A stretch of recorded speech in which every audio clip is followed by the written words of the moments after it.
He had a strange dream. In his dream, he found himself on planet Earth and watched a man who played the same game for hours on end. The man's character kept dying, but he started all over again, over and over again. The young observer could not understand why this did not become boring. After all, the game boiled down to endless and increasingly absurd deaths. The game was called Demon Wars, and its goal seemed to be to rescue a minor character named Evan de Cerdan. This name struck the young man. He thought he had misheard.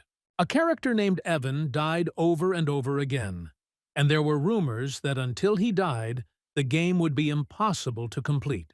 Moreover, it was said that Evan was the double of the Demon King himself. Fans even created a club in honor of his death. However, the man he was watching did not give up and returned to the game again. And suddenly, the young man realized this was not just a dream. It was a memory from his own life. He woke up from his own screams. The maids rushed into the room worriedly. The guy didn't understand where he was and what was happening. He found himself in someone else's body, the body of the youngest son of Marquis Sheridan, the ruler of the city of Dungeon. His name was Evan de Cerdan.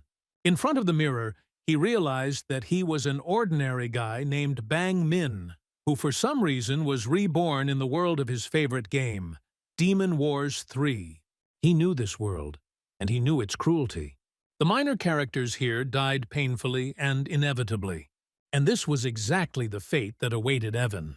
But he wasn't going to put up with it. He didn't know how or why he ended up here, but he made a decision to become that minor hero who wouldn't die. He had a nightmare, frightening and all too realistic. It was as if he was playing a familiar game again. This time, he defeated the Demon King and saved Evan. But suddenly, a monstrous hand burst out of the monitor, holding a sword. An ominous voice told him he was destined to die. The reason? He was Evan. Waking up in a panic, the boy realized it was not just a dream. It all seemed too real, because it was reality. His previous life on Earth, in Ban Ming's body, was left behind. He was reincarnated in the body of a boy from the game, Evan de Cerdan, the youngest son of the Marquis of the City of Dungeons. This body was weak and unfamiliar, but Bang Ming's memories and mind remained with him. He knew that the world around him was an exact copy of the game Demon Wars 3. And according to the plot, Evan always died. He urgently needed a plan to survive. He reminded himself that despite his body's age, he was an adult with 29 years of life experience. The first step was to restore forgotten knowledge about the game and its mechanics. He came across magical artifacts, records in the form of books that could only be read by the owner. In one of them, he left information about how he first learned about the game, went through its plot, and how he spent weeks studying each ending. He recalled that Demon Wars 3 was known for its freedom of choice and tragic endings. The final ending, which involved the female characters, was particularly difficult. He was never able to get through it. He always died. Evan died 46 times, at the hands of girls, from curses, accidents, and even in the final battle, saving the main character. But it was this last death that inspired hope. To survive until the end and sacrifice himself, Evan had to grow up, become stronger. So he had a chance. This thought cheered him up. He screamed with joy and frightened the maid who entered the room. He recognized her. Mabel, the same girl who, according to the game's plot, was in love with Evan, but one day killed him out of jealousy. She apologized for the spilled soup and left, unaware of how important her role was. Even here, within the safe walls of the castle, he felt death was near. He didn't have a heroic role, he was just a secondary character, doomed to die. But now he had a goal, to break the script and survive. When Mabel brought in the new food, he already knew where to start. And this story is just beginning. There were mystical dungeons in this world. Horrible monsters were free to roam the land, and it was against them that the knights fought, using their sword skills. The magicians cast the most powerful spells. This is what the world looked like inside the game. Evan was thinking about the best way to survive here. He needed to increase the level of his abilities, because the level in the game meant his rank in life. As he grew, so did the mana needed by the mages. With its help, the warrior became stronger, and it was much more difficult to kill him. Mabel heard his thoughts. She didn't like it at all that her young master was going to go to the dungeon. She was categorically against it. Evan tried to convince her that it was just his thoughts. However, Mabel reminded him that as an aristocrat, he was only allowed to enter the dungeon upon reaching adulthood. That was impossible now. Everything went according to the scenario that he had thought out in advance. He said the word level out loud on purpose so that Mabel could hear it. He wanted to see her reaction. The first word she said was dungeon. Then he realized that the locals clearly had problems with knowledge. Over the 9 years of living in Evan's body, he had already managed to understand this, and the conversation with Mabel only confirmed his suspicions. He became convinced that the people of this world were deeply mistaken in believing that one could only increase one's level by going into dungeons. Of course, this could indeed strengthen them. After the appearance of the dungeons, people became despondent. But later, having discovered treasures there, they changed their minds. This later prompted people to form dungeon raids, which led to chaos. As a result, the kingdom decided to appoint aristocrats to manage the dungeons. Thus, the city of the underground appeared, and its ruler was none other than Evan's father, Marquis Solène de Chiton. Evan knew there were other ways to level up besides dungeons. He was going to use all the knowledge he gained during the game to become stronger. Without noticing, he blurted it out loud. Mabel immediately became alarmed. The young man tried to assure her that everything was fine and that he didn't mean it. Evan was one of the most attractive characters in the game. Even though he was only 9 years old, his charisma and charm were obvious. This is what allowed him to easily charm 13-year-old Mabel. However, he knew what it could lead to.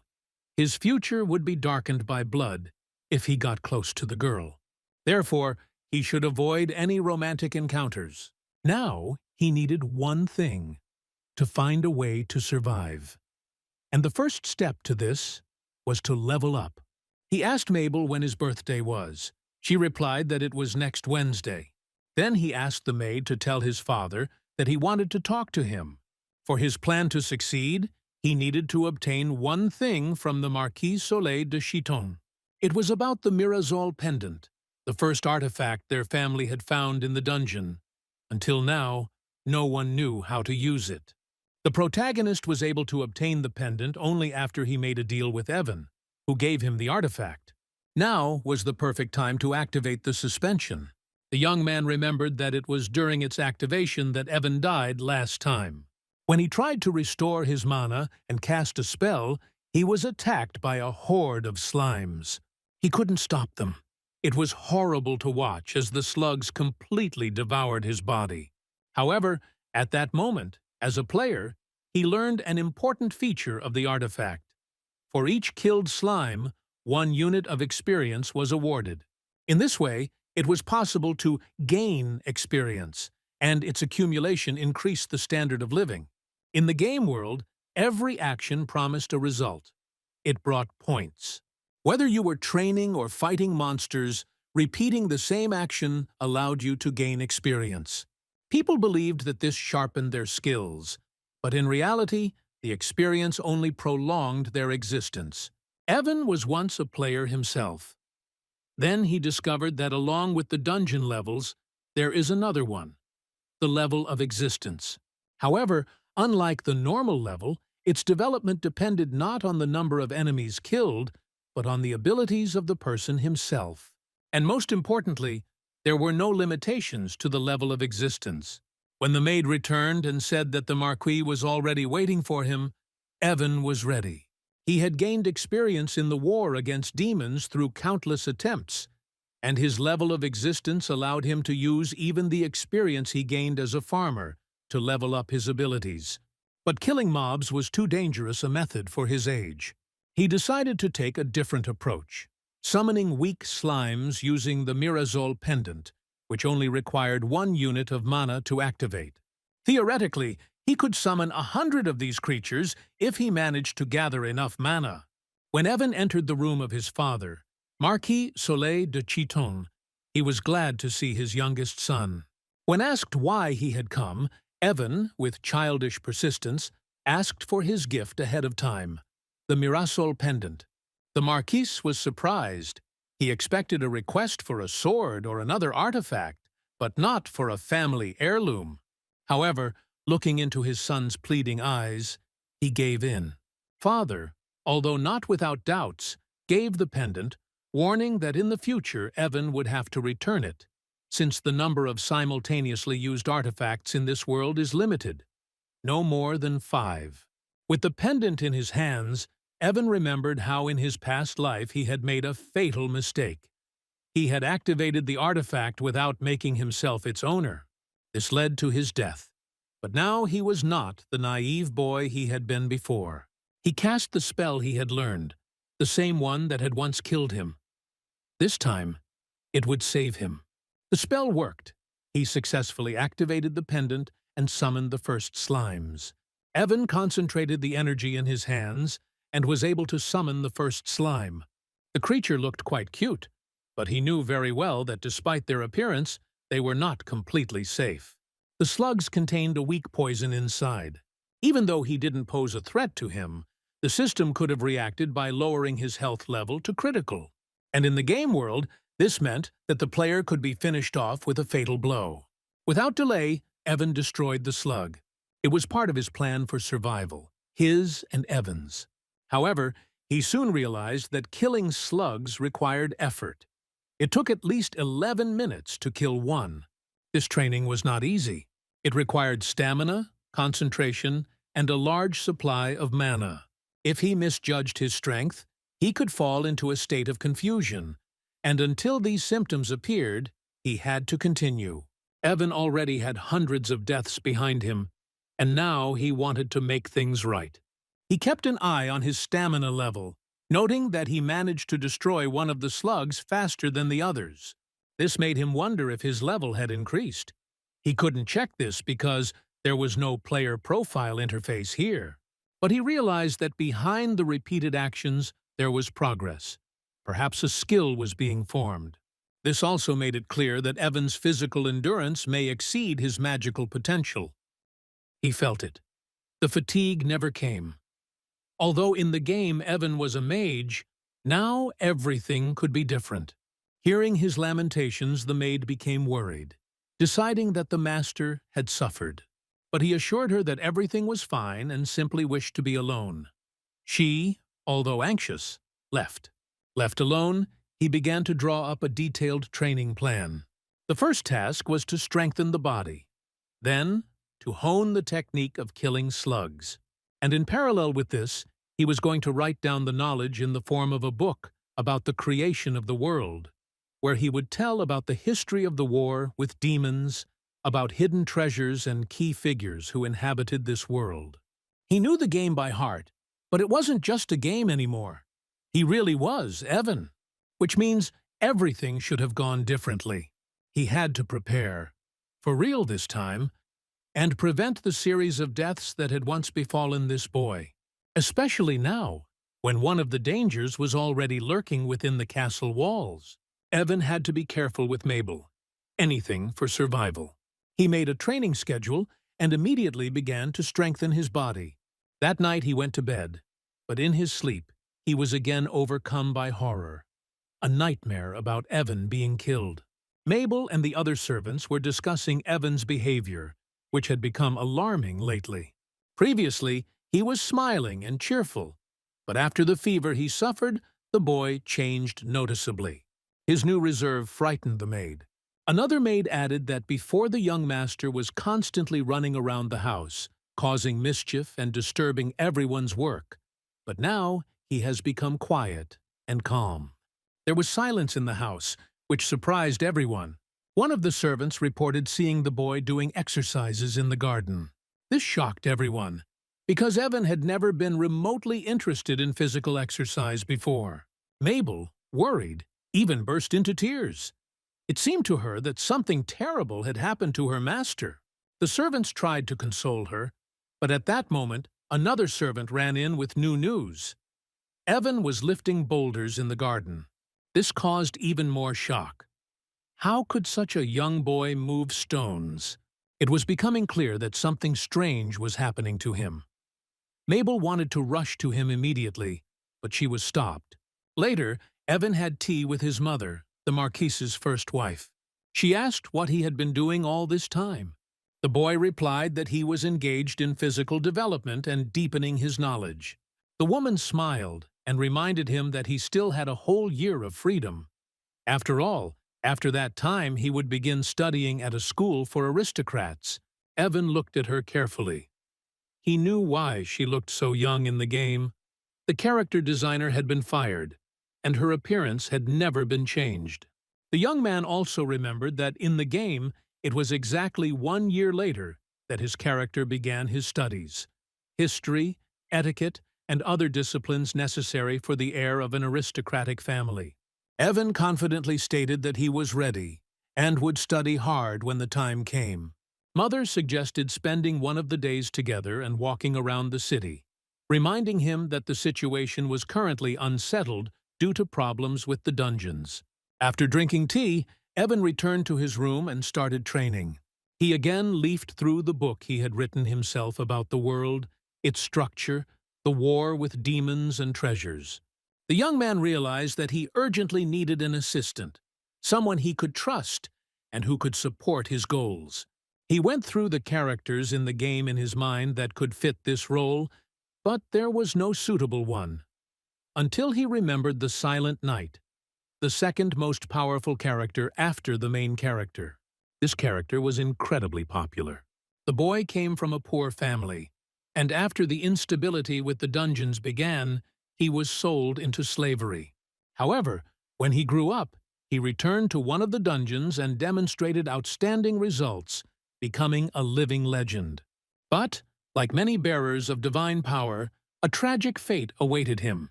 He was killed. Evan wasn't going to let that happen. He had already changed the course of Evan's fate, and he intended to do the same with the Silent Knight. His mother's words about the energy release in the city helped him remember that this character should be nearby right now. Events coincided. Action was needed immediately. He ran into the living room and announced to Mabel that they were urgently going shopping. She was surprised. Their house did not need anything. But Evan insisted and ordered the carriage to be harnessed immediately. They left for the city. Mabel watched her young master with concern. He became different. He didn't smile at her, as if he were a completely different person. She tried to find out why they needed to go to the city, to which Evan confidently replied, they were going to buy a person. The maid was stunned. Buying food or clothes was understandable, but a person? That sounded too strange. Evan explained that their path lay to the slave market. Right now, the Silent Knight is there, and he must save him at any cost. Evan had to go to the slave market despite the risk. He knew that later the Silent Knight could be bought by others, and then the chance would be lost. Mabel tried to dissuade him, reminding him of the danger, but he insisted on his own. The market they were heading to was under state control and considered legal. The system of slavery was regulated by laws, and only once did someone rebel against it, a bloody witch, famous for her cruelty and strength. Evan wondered where she might be now, assuming that she, like the Silent Knight, was still a child. They were accompanied by a security guard who was surprised by the boy's intentions. Evan explained that he wanted to choose his own person. At the market, they were met by the manager, who was also surprised by his visit. Evan refused to pass the request through his father and insisted on making a personal choice. The man ordered that all children of the appropriate age be brought. Among them, Evan immediately recognized the Silent Knight, a dark-skinned, black-haired boy, completely consistent with the image from the game. Next to him stood a girl with fiery hair, whom he also recognized as the future Blood Witch. Evan decided to buy both and paid a generous sum without bargaining. The deal was successful and they went home. Demigods were a special type of character in the game. From birth, they were weak and untrustworthy. But once they entered the dungeons, they revealed unique abilities within themselves. Two such demigods now stood before Evan. Evan introduced himself to them and asked their names.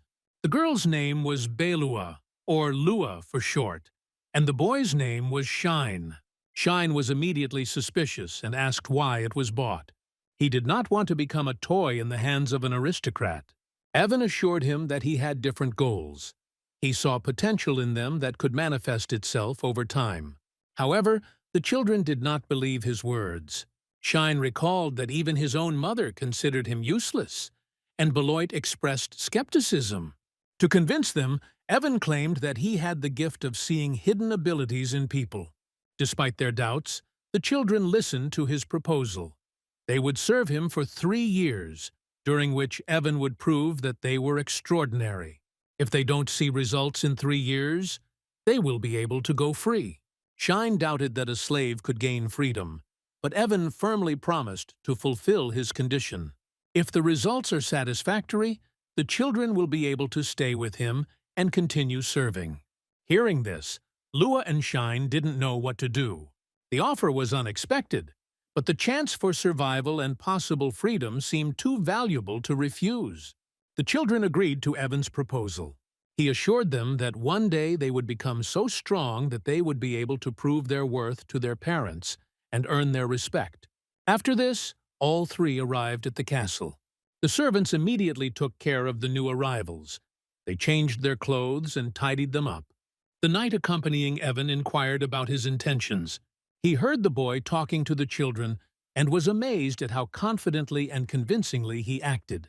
However, he couldn't understand why Evan needed these children. Evan replied that everything he said was true.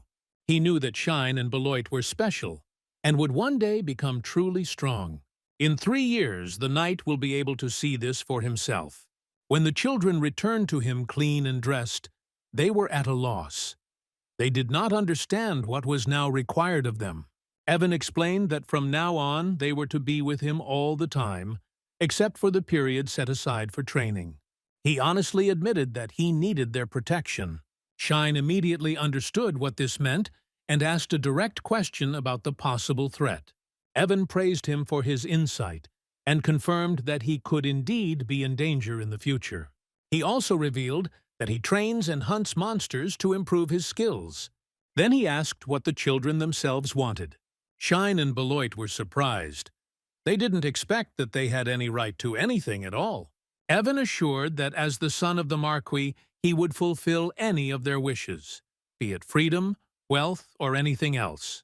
He did all this not only for their benefit, but also so that they would never betray him, remaining forever on his side. Shine stated that his only wish was to destroy all the monsters that killed his family. This became his life's goal. He was willing to serve Evan forever if he could help him achieve this goal. Evan promised that going into the dungeons would make Shine stronger, and he would definitely succeed. Shine was surprised. He considered himself too weak for something like this. However, Evan assured him that with the right guidance, he could pass the tests without much difficulty. Then Evan turned to Beloit. The girl could not give a clear answer. She was still too young and lived in conditions where she only had to worry about a piece of bread. She didn't think about anything more. Her desire was simple: to gain strength to survive. Evan promised that over time she would understand what she really wanted, and she would definitely get the power. The children were filled with gratitude to their new master.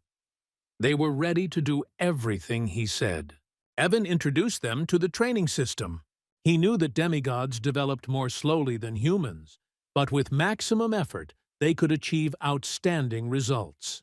During the game, he noticed that all the servants in Desjardins' house were distinguished by high endurance and a large supply of mana. Evan suggested that this was due to years of daily physical activity, cleaning, working, repeating the same loads. He concluded that regular repetition of routine actions increases endurance and magical reserves. And with these two qualities, you can master any skill. This is the system he proposed to Shine and Beloit.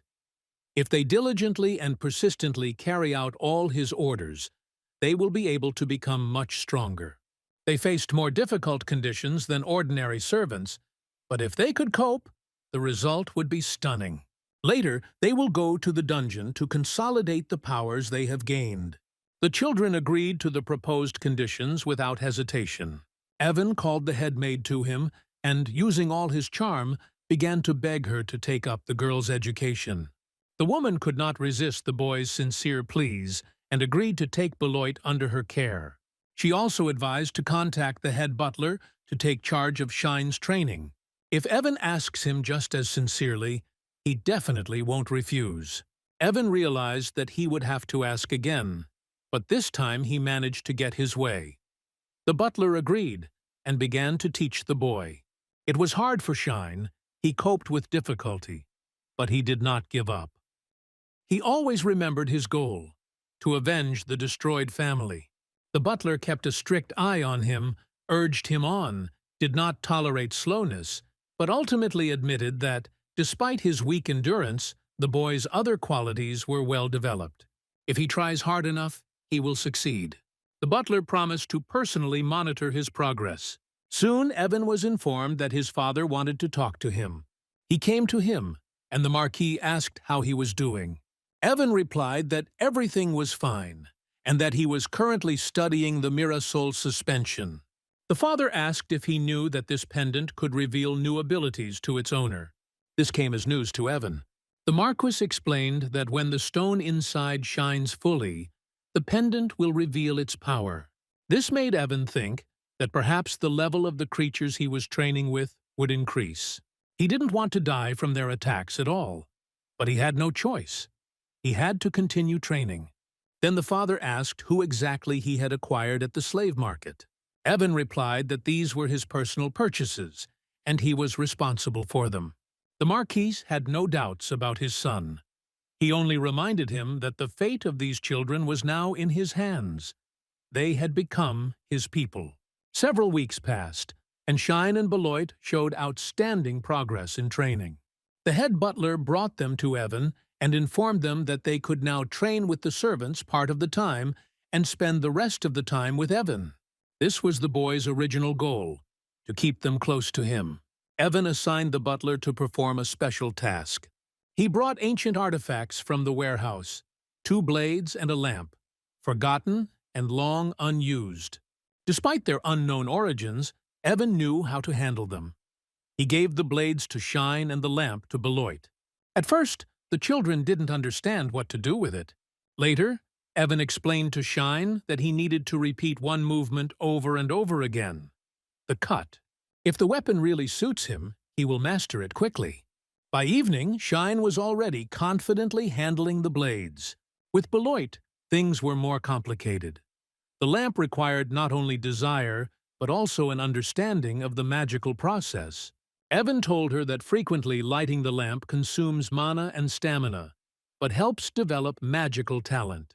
However, the girl did not know where to start. During her attempts, Evan's mother caught her doing this. Surprised, she asked who had given the girl the ancient artifact, and quickly recognized her as the very slave that her son had acquired. Having received confirmation that it was Evan who gave her the lamp, she decided to help Beloit, realizing that without mentoring she would not be able to master the technique. After 3 months, Beloit learned to consistently control fire through the lamp. Shine has also made significant progress in his use of blades. During this time, Evan himself achieved the ability to summon 2 slimes at the same time. He had already thought about giving up the Mirazole suspension, but after learning about the possibility of strengthening it, he decided to continue training. He hoped that by strengthening the summoned slimes, he would be able to increase his stamina and mana reserves.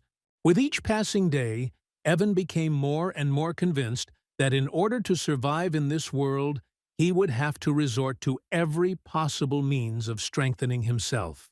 In the future, this could save his life even in the case of such a banal threat as Mabel's kitchen knife. After all, not every danger comes from the battlefield. So it was time for the third stage of his plan, gradually developing immunity to poisons. This idea was not just bold, but extremely risky, but in conditions of constant threat, it was absolutely necessary. Its implementation required special ingredients, rare, expensive, and in some places even prohibited substances that cannot be found in a regular pharmacy. Evan knew he couldn't find them on his own. That's why I decided to use my connections and include an adult approach, serious business, in my plan. He summoned Mabel and entrusted her with an important task, to convey a request to his brother, Eric de Chardin. But he didn't stop at a simple request. Evan had prepared a detailed plan in advance for expanding the de Chardin family business by adding a new direction to it, medical. He outlined a strategy that focused not only on the well-being of the citizens, but also on the market related to the needs of the players. Healing agents, restorative potions, and even preventative compounds. All this was supposed to become the basis of a new profitable direction. When Evan handed the plan to her brother, he was shocked by its scale and the depth of its development. The text was written with amazing precision and understanding of the market. Eric immediately suspected that behind the 9-year-old boy, there was someone older, more experienced in business. He asked directly who had helped. However, Evan assured that he had done everything himself, from market analysis to calculations of supply costs. His confidence was so sincere that even Eric began to doubt his own suspicions. They went together to see their father to present him with the proposal. The head of the family was reserved about the idea, but could not hide his surprise when he learned that the author of the document was Evan. He asked only one question. Was the boy ready to take on such responsibility? Evan immediately explained that he was not laying claim to the entire project, but wanted to focus exclusively on the medical part, especially on the production of medical and protective equipment. He did not seek power or glory. He was interested in concrete results necessary for survival in a dangerous reality. The father was amazed by the maturity of his son's reasoning. But before making a final decision, he promised to discuss the proposal with the council. A few days later, the family circle and close partners gathered in the house. When the father voiced the initiative, the faces of those present reflected bewilderment. The proposal to engage in the production of medicinal products came from a 9-year-old boy. In itself, this seemed like a joke. However, the documents prepared by Evan quickly dispelled any doubts. The most impressive thing was how rationally the boy argued his idea. Producing potions specifically for players whose health is constantly at risk could significantly increase the family's income. The humanitarian underpinnings, concern for the health and safety of others, only added to the project's credibility. The father did not hide his pride and declared that he was going to personally present this initiative to the emperor for consideration. It was a real triumph for Evan. Despite the noble outward goal, he was clearly aware of his true motivation. All this was another step towards surviving in this dangerous and unpredictable world. He did not dream of honors. He built a system in which he could strengthen himself and protect himself. The main element of this plan was to be the production of poisons, but not for attack but for training the body. He planned to test them on himself, using minimal doses, so that over time he would develop a resistance to the deadly substances. However, there was an obvious problem in his way. He did not have a single experienced pharmacist. Finding a real specialist at such a young age was not easy, especially considering the specifics of the planned research. Moreover, even if he had mastered alchemy himself, potions prepared by a child would hardly be trusted in the market. People are not willing to take risks when it comes to their own health. And even more so, they will not buy potions that they are not sure about. This meant only one thing. In order for the project to work, it was necessary to either urgently find a recognized alchemist willing to cooperate or achieve such a level of mastery that he would no longer be perceived as a child. But Evan had already started moving forward. He wasn't going to stop. Now that his idea had received his father's approval and a chance to reach the level of the Empire, he had his first real tool for implementing his vital plan. Therefore, first it was necessary to undergo training and then prove one's talent. Shine came to the rescue. He found a list of well-known pharmacists outside the city through the slave owner. Among them, Evan chose one, Bernard Garcia, an elderly hermit known for his knowledge of herbs. Despite the merchant's doubts, Evan insisted he was the one needed. After all, in Demon Wars 2, Bernard was the greatest alchemist and a key supporting character. Evan didn't expect to see him in this part and couldn't pass up the chance. 4 days later, Bernard was brought to the palace. He was unhappy that a boy had called him, but soon he met Evan Hannah, a kind and smiling girl. The merchant reported that he had also found more demigod-class children, which made Evan very happy. Bernard was initially skeptical of the boy's intentions, but Evan offered a deal. If he really possessed unique knowledge, Bernard would stay with him for 5 years with pay. He, surprised by the impudence and confidence, replied that if he succeeded, he would stay for 50 years, and if Evan was lying, he would become his student. They went to the laboratory. There, Evan demonstrated a new way of growing medicinal herbs, laboratory cultivation, which he knew from the game. Bernard was amazed. He had never heard of such a method and admitted defeat. It was a shock to him. He, the greatest alchemist, for the first time did not know how the proposed method worked. He realized he had a lot to learn from Evan and signed a 50-year contract. So the greatest alchemist of Demon Wars 2 became part of Evan's team. From the very moment when the next event did not go according to the scenario familiar from gaming experience, Evan finally realized everything that was happening was no longer just a simulation. This is no longer a game where you can choose your lines, reload your saves, or plan your moves in advance without consequences. He was in reality, in a world where the franchise's characters, previously only known from the screen, actually existed. They lived, breathed, felt pain and joy, and therefore the responsibility for each action became much more significant. His knowledge accumulated over the hours he spent playing the game was still useful, but Evan could now clearly see that a strategy book written based on the plots of the 3 parts of the Demon Wars was no longer sufficient. Some events changed, others developed differently, and even familiar objects behaved unpredictably. He continued to keep his personal book of strategy, adding to it daily, recording new discoveries, unusual interactions with characters, and emerging combinations of effects. This became his most important tool in adapting to a changing world. In parallel with his analytical work, Evan did not neglect physical training. He continued to train regularly, improving his fighting skills and honing his command of artifacts. Hunting for slugs, weak but numerous creatures that allow you to stay in shape, study new properties of artifacts, and even obtain resources for potions, has become part of your daily routine. However, he also understood that the future could not be built based solely on military force. It was important to develop other areas as well, particularly economic ones. One of these was the pharmacy business. Evan saw this as a prospect not only for profit, but also for increasing his influence in the city. Since he himself could not manage the pharmacy around the clock, he entrusted the management of affairs to Mabel. She had a keen eye for detail and was trusted by her team. He recruited Bernard and Hannah to collect rare ingredients and promote the products. Their task was not only to search for valuable herbs and mushrooms, but also to distribute trial potions through merchants and pharmacists. It was a subtle marketing move that was able to generate interest in the brand and establish its reputation from the very first days. The plan worked.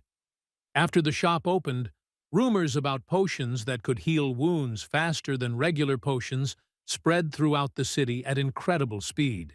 Already in the first days, queues formed outside the pharmacy doors. People, having heard about the miraculous mixtures, came with injuries, illnesses, or simply out of curiosity.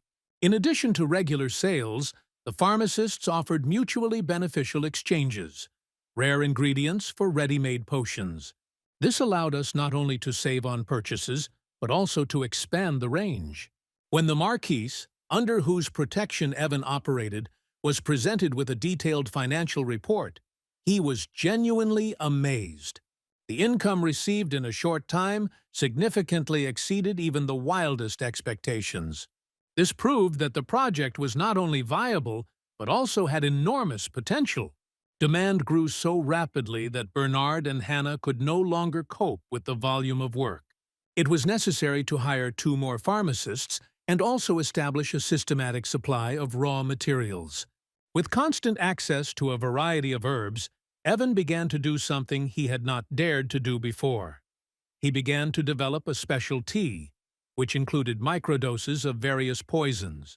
The goal was to gradually acclimate the body to toxic substances and develop resistance. The idea was risky, but necessary. He knew that the enemy would not warn before attacking. Poisons, dirty tricks, curses, all of these can appear at any moment. And to survive, you need to be prepared for everything. Shine and Beloit watched his experiments with alarm. Every time Evan drank this dangerous infusion, they held their breath. They thought that one day he would not be able to bear it. Death could occur at any moment, from a dosage error or an unexpected reaction of the body. But Evan was calm and determined. For him, this was no foolish bravado. He sincerely believed that there was no choice. In order to survive and achieve his goal, he had to go through this. Moreover, there was less and less time left. There was only 1 year left before the start of the school year, when he was to enter an educational institution for magically gifted people. During this time, he had to not only prepare, but also become stronger than any other freshman. He had to withstand competition, keep his secret, develop his business, unite his team, and, most importantly, not lose himself. Time was running out, and so Evan understood perfectly well that his plan for survival and strengthening his position in this world needed to be advanced as quickly as possible. He could not afford to relax or act at random. Every step had to be thought out in advance, every detail taken into account. Everything depended on his preparedness. Shine, noticing his comrade's tension, suggested acting more decisively and heading to the dungeon right now. In his opinion, this was a great opportunity to practice fighting, develop practical skills, test his strength, and even obtain rare materials. He believed that there was no time to waste, and the sooner they started, the better prepared they would be for future challenges. However, Evan had a different opinion. He refused to go on an immediate expedition, citing a previously made decision. The expedition to the dungeon should begin in exactly 3 years, not earlier. This was not just a whim or an excuse. He followed his strategy precisely. Evan understood that the team had not yet revealed even half of its potential power. Their current level of strength was insufficient to pass the trials that awaited them in the depths of the underworld. This means that premature intervention will only put everyone at risk. There was still too much to do before the real battle could begin. He also knew that the dungeons were inhabited by monsters whose meat was a rare but dangerous resource. It had toxic properties. Anyone who dared to eat it without proper preparation was immediately exposed to the most powerful poisons. The effect could be devastating. That is why taking such meat outside the dungeons was strictly prohibited. The law was clear. Even attempting to take it out was considered a crime. However, some took the risk. The meat fetched high prices on the black market. It was prized by alchemists, mercenaries, and madmen seeking to develop immunity to poisons or to use it as an ingredient in experiments. The thirst for profit pushed players into illegal transactions. Evan's maid, Mabel, noticed where he was heading and began to speculate. She suggested that the young man decided to buy this dangerous meat in order to accustom his body to poisons and develop resistance. The thought scared her. She knew what Evan was capable of, and she had no doubt that he would take such a step. But it seemed too dangerous, even for him. Fortunately, her guesses turned out to be wrong. Evan was quick to allay her fears, assuring her that they weren't heading to the butcher's for meat. They were interested in something else, something more valuable and rare. As they approached the shop, the owner, a massive, sullen man with a stained apron, looked at them in surprise. He did not expect such unusual visitors. There was a note of alarm in the butcher's voice as he politely but cautiously inquired about the purpose of the visit. It was obvious that he was not happy with the uninvited guests, but Evan didn't hesitate and spoke directly. He said that he knew about the item that the butcher kept. This artifact was not listed in any register, did not appear in any trade documents, but information about it reached Evan. He didn't name the source, and it wasn't necessary. His confidence spoke for itself. The butcher tried to pretend he didn't understand anything. He pretended not to know what was being discussed and tried to avoid the conversation. However, Evan immediately recognized the lie. Experience, knowledge, and inner intuition did not fail him. He changed his tone and offered a deal. In exchange for that very artifact, he could provide the butcher with protection.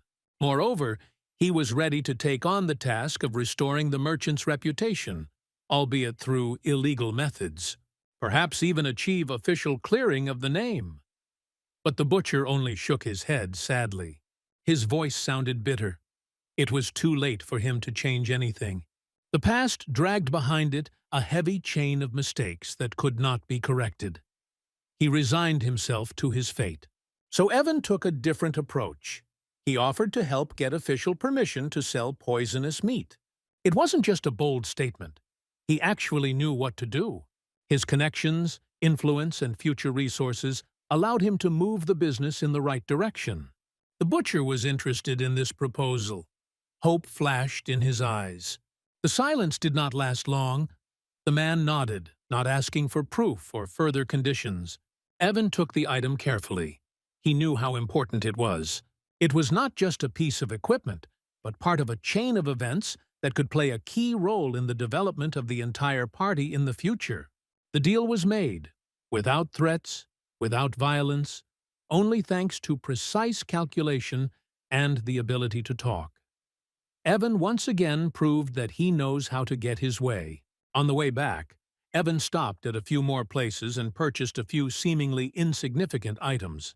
When they returned home, Shine and Beloit looked at their finds with bewilderment. The artifacts seemed useless, and not the slightest magical radiation emanated from them. But Evan explained, their power was hidden. To activate the effect, you had to touch one object and then another in sequence. He handed them the sphere and blades and suggested they try. Shine and Beloit followed the advice, and at that very moment they felt a wave of energy pass through their bodies. Unusual abilities awakened in them, and their faces lit up with surprise. It was a bug in the game that only Evan knew about. The world he found himself in was painfully familiar. He had spent hours of his life in this game before. He tried not to think about it too often, but sometimes he encountered events that completely repeated the plot. It was impossible to ignore them. More and more often he wondered, is this world real? And does he really live here now? Shine and Beloit were shocked to feel the new power. Now it became clear to them why the artifacts were sealed in such a complex way. Shine couldn't help but notice to himself that if their young master knew about this in advance, it meant he really knew what he was doing. Evan watched them silently. He saw the plot begin to unfold in a new way. Shine noticed the gentleman's thoughtfulness and asked what was troubling him. But Evan just smiled and said he was glad. He was pleased that the boys had gained strength. He looked back at Shine and Beloit. There had been no problem with them from the start, and this gave hope. Perhaps everything really would go according to plan. Evan decided to take up hand-to-hand combat. Heading to the training field, he encountered the army captain, a man who, in the previous version of events, died during the attack on the Marquise's family, just like the hero Evan was playing as at the time. Previously, he had not felt anything special from the man, but now he clearly felt the danger emanating from him.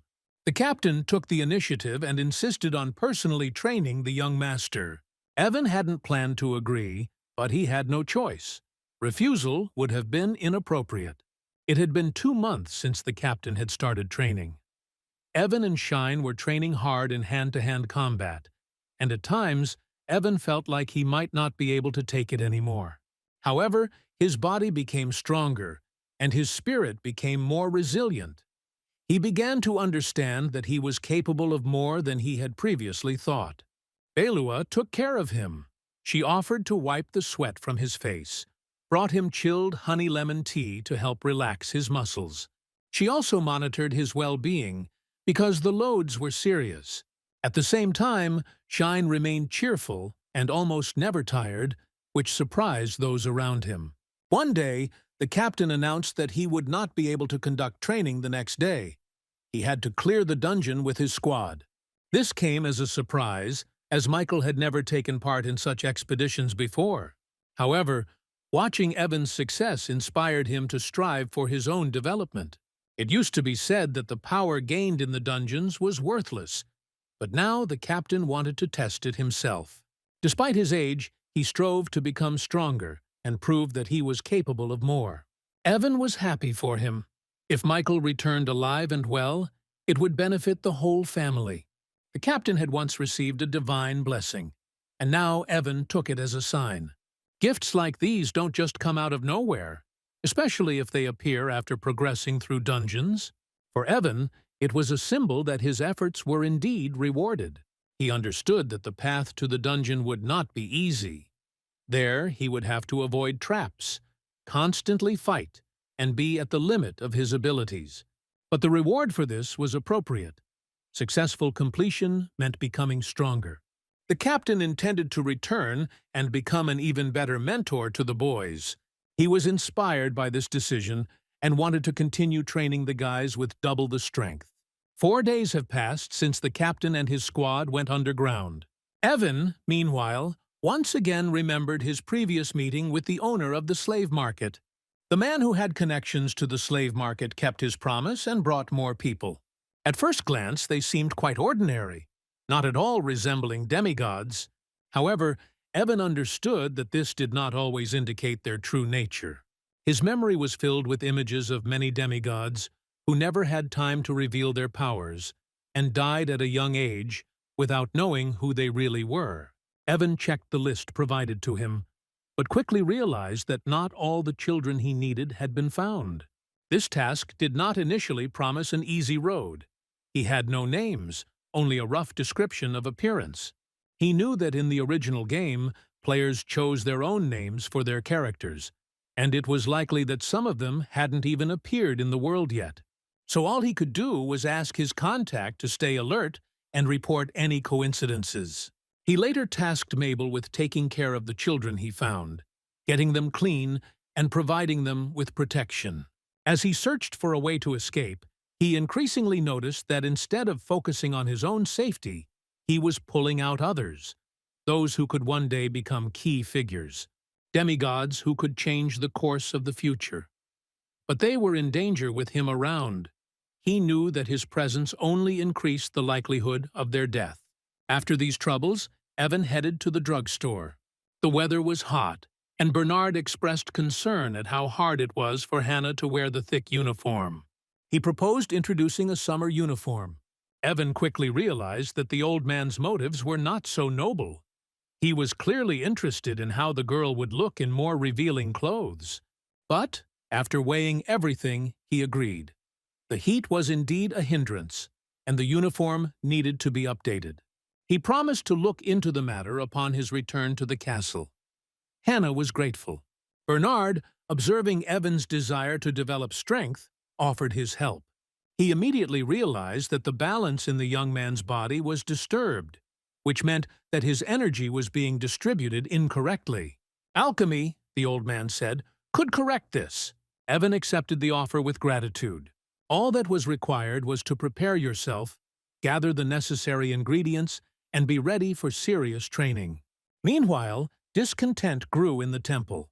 The bishop received alarming news. Income had fallen sharply, and donations had dwindled. The reason for this was a recently opened pharmacy run by the fraternity. This deeply angered him. In the eyes of the bishop, the actions of the Brotherhood were contrary to the will of God.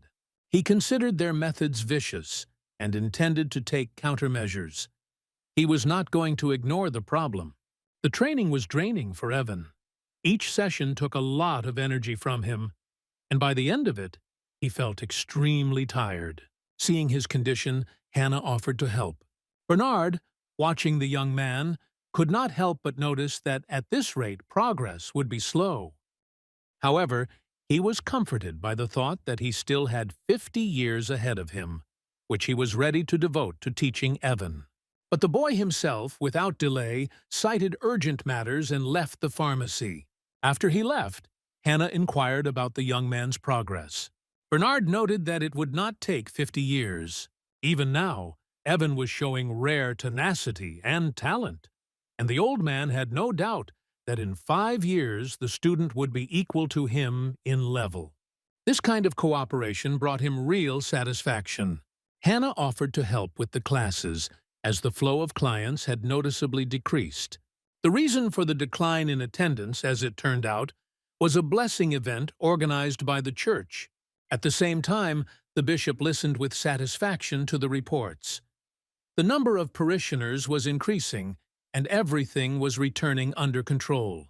He felt the influence of the church growing stronger and was going to finally establish its power. At the same time, despite his internal cruelty, he did not yet plan for civilian casualties. Evan, in search of influence, went to one of the city's cafes, where he discovered Servina Belaine, the bishop's assistant. The girl was carefree and enjoying beer and fried meat, clearly in a relaxed state.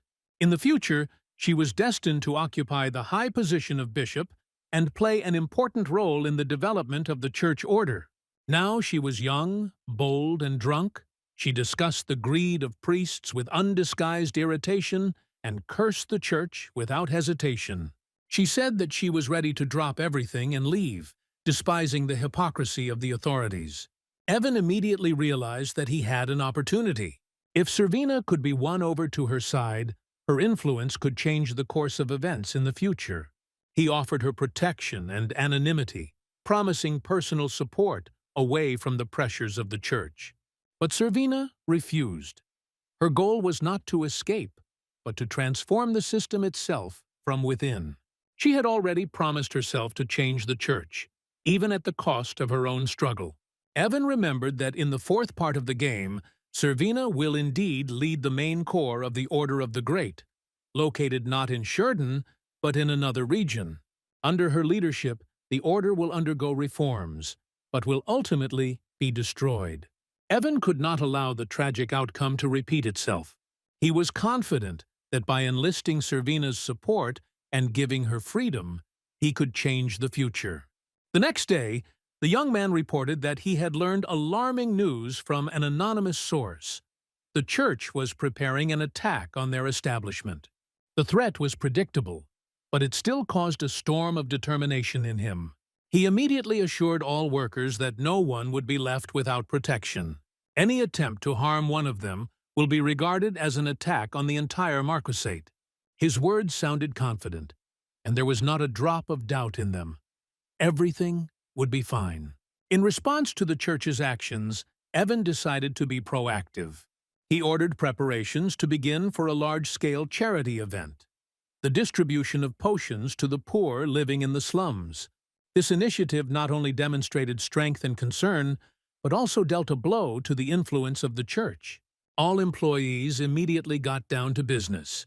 They worked harmoniously and quickly, absorbed in the common goal. Evan was personally involved in the process, remembering how desperate the slum dwellers often were, how much they lacked even the simplest potion. They worked tirelessly, and eventually managed to create enough potions to provide everyone in need. Meanwhile, the chief knight of the marquisate received an urgent report about an impending attack on the pharmacy. Without wasting a second, he and his squad headed back, aiming to arrive on time. On the way, Evan suddenly felt a strange presence. His gaze caught sight of a silhouette wrapped in an invisible cloak. This man was no ordinary spy or mercenary. Evan immediately recognized him as one of the game's key antagonists, an assassin sent to eliminate him. Everything was obvious. The bishop himself was behind the assassination attempt. But the boy was prepared. He didn't just expect a possible attack, he foresaw it.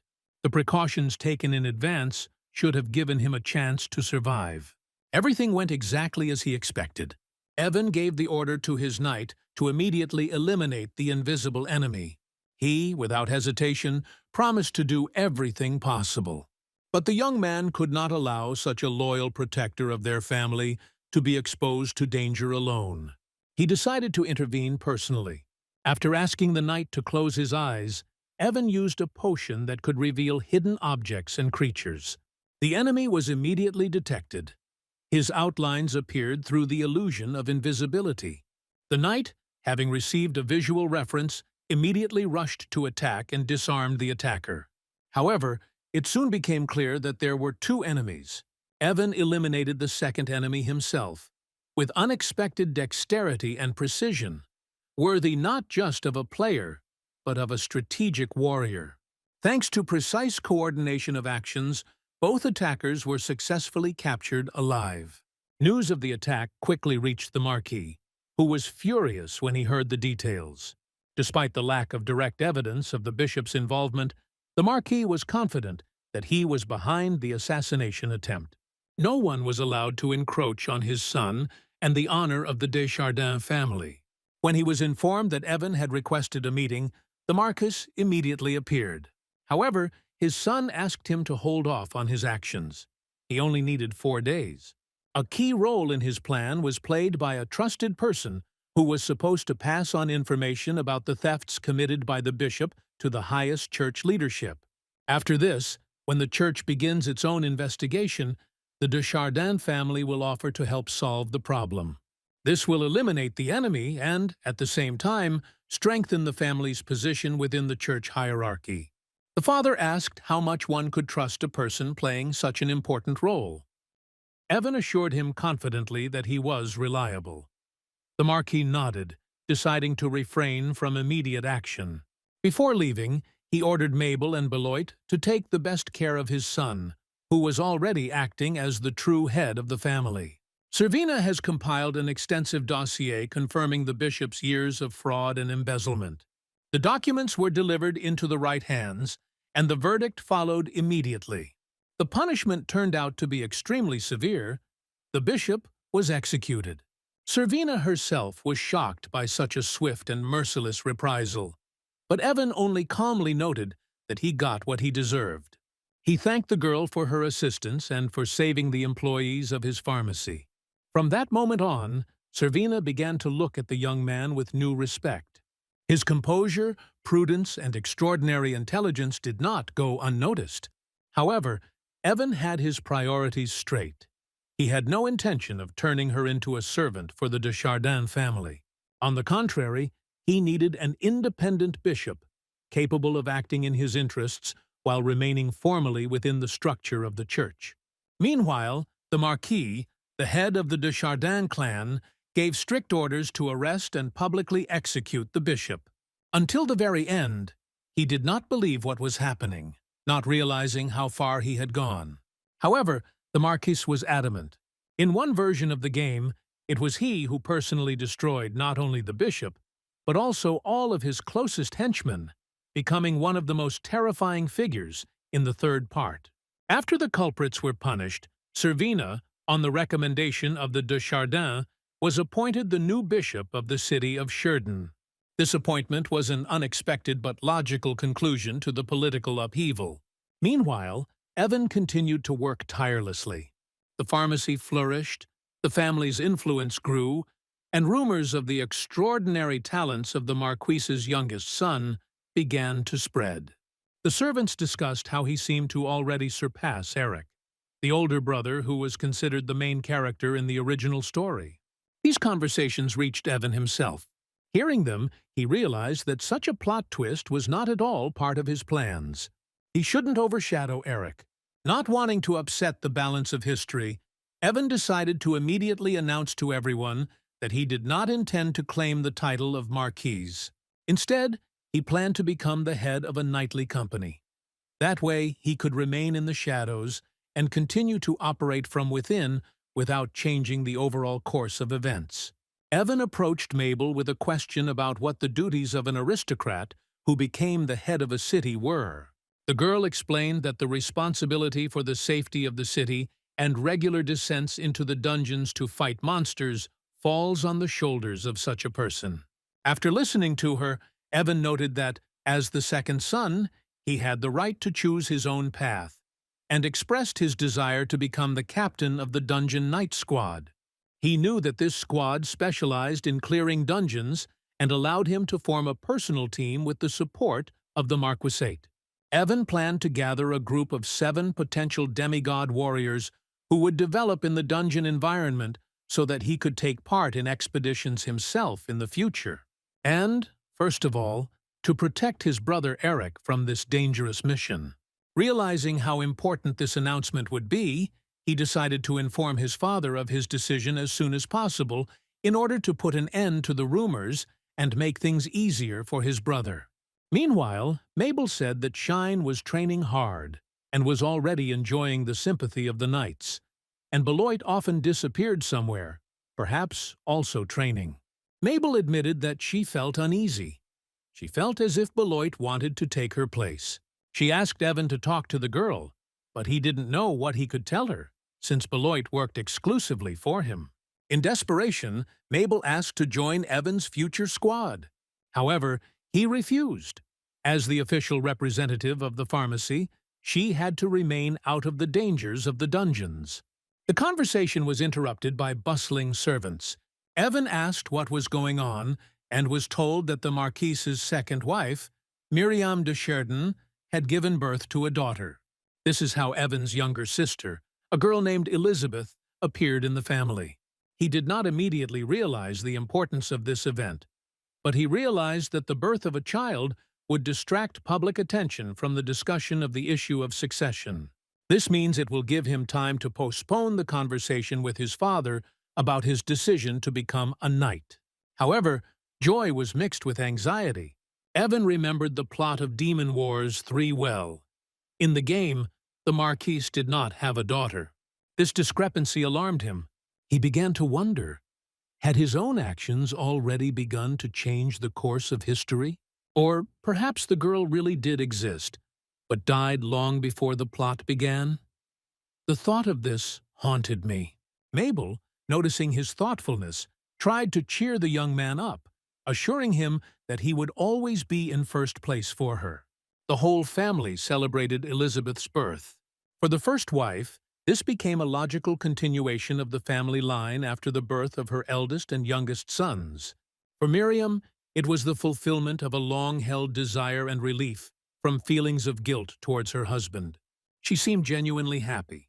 Evan remembered that in the game, it was this woman who played the role of the villain and became the cause of his death more than once.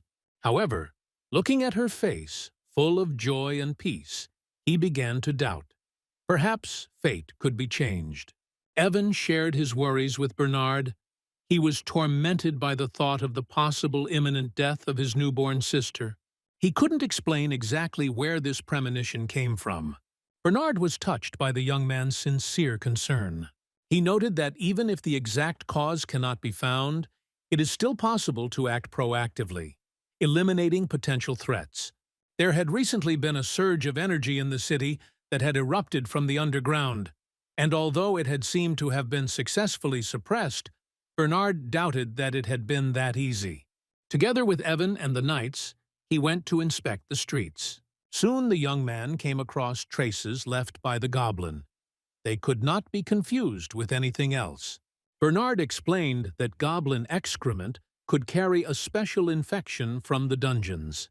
The disease itself was not fatal, but when combined with other debilitating factors, it could be fatal, especially in infants. There was no cure for it. The environment, recently distorted by the flow of energy from the depths, became the perfect breeding ground for the spread of infection.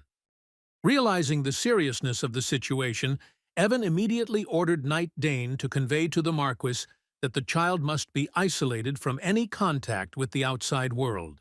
At that moment, he was distracted by a scream. Turning around, he saw Servina running in, accompanied by frightened people. Her appearance surprised Evan, and Bernard asked who she was. Evan briefly introduced her as an acquaintance. Servina was in despair. The number of people falling ill was growing rapidly, and the church could not cope with the influx. Evan immediately went with her to the epicenter of the epidemic. The situation there was critical. The mutated disease was affecting people at a terrifying rate. Bernard carefully examined the patients and came to the conclusion that, despite the mutation, a cure could still be created. He ordered Evan to gather all the apothecaries in the city. Evan acted without delay. He announced that the disease must be stopped at the incubation stage and called on everyone who can help to join the fight. Pharmacists, shocked by the new threat, considered what was happening to be a disaster that could not be dealt with. However, Bernard confidently stated that he had already encountered similar cases during his travels and knew how to act. His expertise helped to identify the source of the infection, which became the key to containing it. Urgent work began. Pharmacies and the church have joined forces. Thanks to their work, the medicine was obtained in the shortest possible time. The Marquis took care to isolate the sick, and the infected areas were subjected to deep disinfection. Evan could finally breathe a sigh of relief. A catastrophe had been averted, albeit not without casualties. But the relief didn't last long. Mabel burst into the room. She said that little Lizzie was sick after all. Evan couldn't believe what he was hearing. Everything was done right. The medicine should have worked. But the disease still got to his sister. Nobody knew what to do. Doctors, pharmacists, priests, everyone was at a loss. The medicine had already been administered, but the newborn's body simply could not withstand it. She was too weak to live long enough for the potion to take effect. All eyes turned hopefully to Bernard. He thought for a moment and admitted, "There is one way, to artificially raise the level of the child's body, strengthening its vitality and resistance. However, this required rare ingredients that were not currently at hand." At that moment, Evan had an epiphany. He remembered his special glove. If you deal critical damage to a monster, bringing it to the brink of death, and then allow another to finish it off, all the experience gained will go to the last one who struck. This could work. He quickly organized everything necessary. He carefully put a glove on Lizzie, wrapped in a warm blanket. Then he moved her palm towards the dying slug.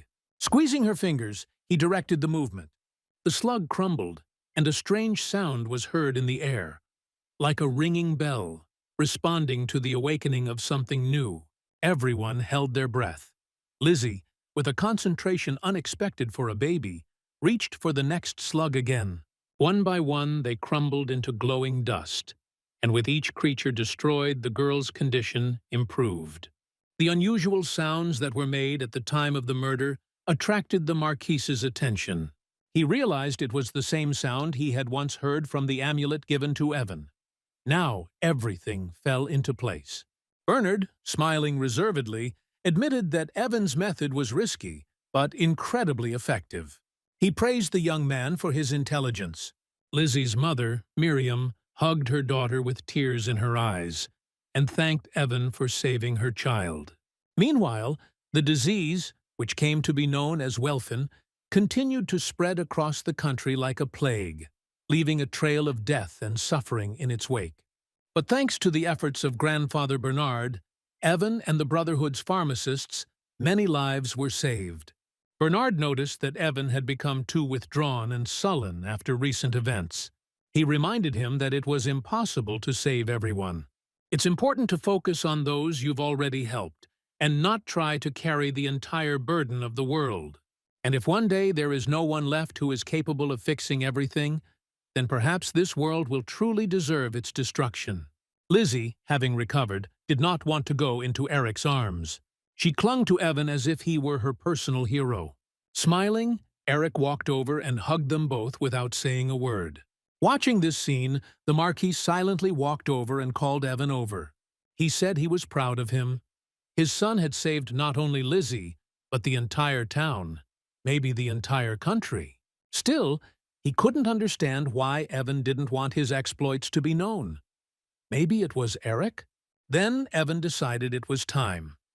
He told his father that he had no claim to the title and that he had no intention of overshadowing his brother. His true desire is to lead a dungeon knight squad. This news truly surprised the Marquis. The father, with unexpected gentleness, decided to support his son's desire to create his own knightly squad. However, as the true head of the House of Desjardins, he set a condition: to achieve real results. Evan gratefully agreed. He did not expect such easy support, and his heart was filled with joy. The Marquis also advised his son to come up with a name for the future squad, but Evan, with a slight smile, said that it already had one, and it seemed quite worthy. Later, Evan discussed everything with Bernard. He, as always, was aware of everything that was happening in the country. He said the king was impressed by Evan's efforts to combat Welfin's disease and now plans to issue a decree to open pharmacies like the Brotherhood's throughout the country. Moreover, he expressed the assumption that the king himself might summon Father Evan to an audience. Bernard's words were soon confirmed. Father called Evan and said that they were going to the capital immediately. The king wanted to see him personally. Evan immediately became wary. He confessed to his father that he knew absolutely nothing about court etiquette. The Marquis replied with a grin. They would have enough time on the road to fix that. The journey to the capital was turbulent. Inner premonitions, the tension of anticipation, and the involuntary glances of those around him did not give the young man peace. What was especially alarming was that they were all heading towards the king, a man who in this world was practically a living god. Upon arriving in the capital and passing through the majestic gates of the castle, Evan refused the help of the servants. He walked next to his father, preoccupied with something completely different. As he walked, he shared his doubts. He had a strong feeling that something terrible had happened to Count Bayern's family. He felt that there was more than just an audience awaiting them. The Marquis listened to him attentively, but outwardly remained unperturbed. Although he pretended that he was hearing about it for the first time, inside he took his son's words seriously. He had long since learned to trust Evan's reasoning. The Bayern family, as Evan remembered from the game, had been wiped out before the events of Demon Wars 3, and any interference in their fate before that point could have had dangerous consequences. Soon, one of the courtiers approached them and announced that His Majesty the King was ready to receive them. The audience must take place immediately. Before arriving, the father addressed his son, revealing something personal to him for the first time. He revealed that their ancestor, the 13th Earl of Sheridan, was not only a noble warrior, but also the captain of a dungeon knight squad. It was thanks to his exploits that their family at one time received the title of Marquisate. After arriving in the capital, Evan and his father were immediately summoned to an audience with the Emperor.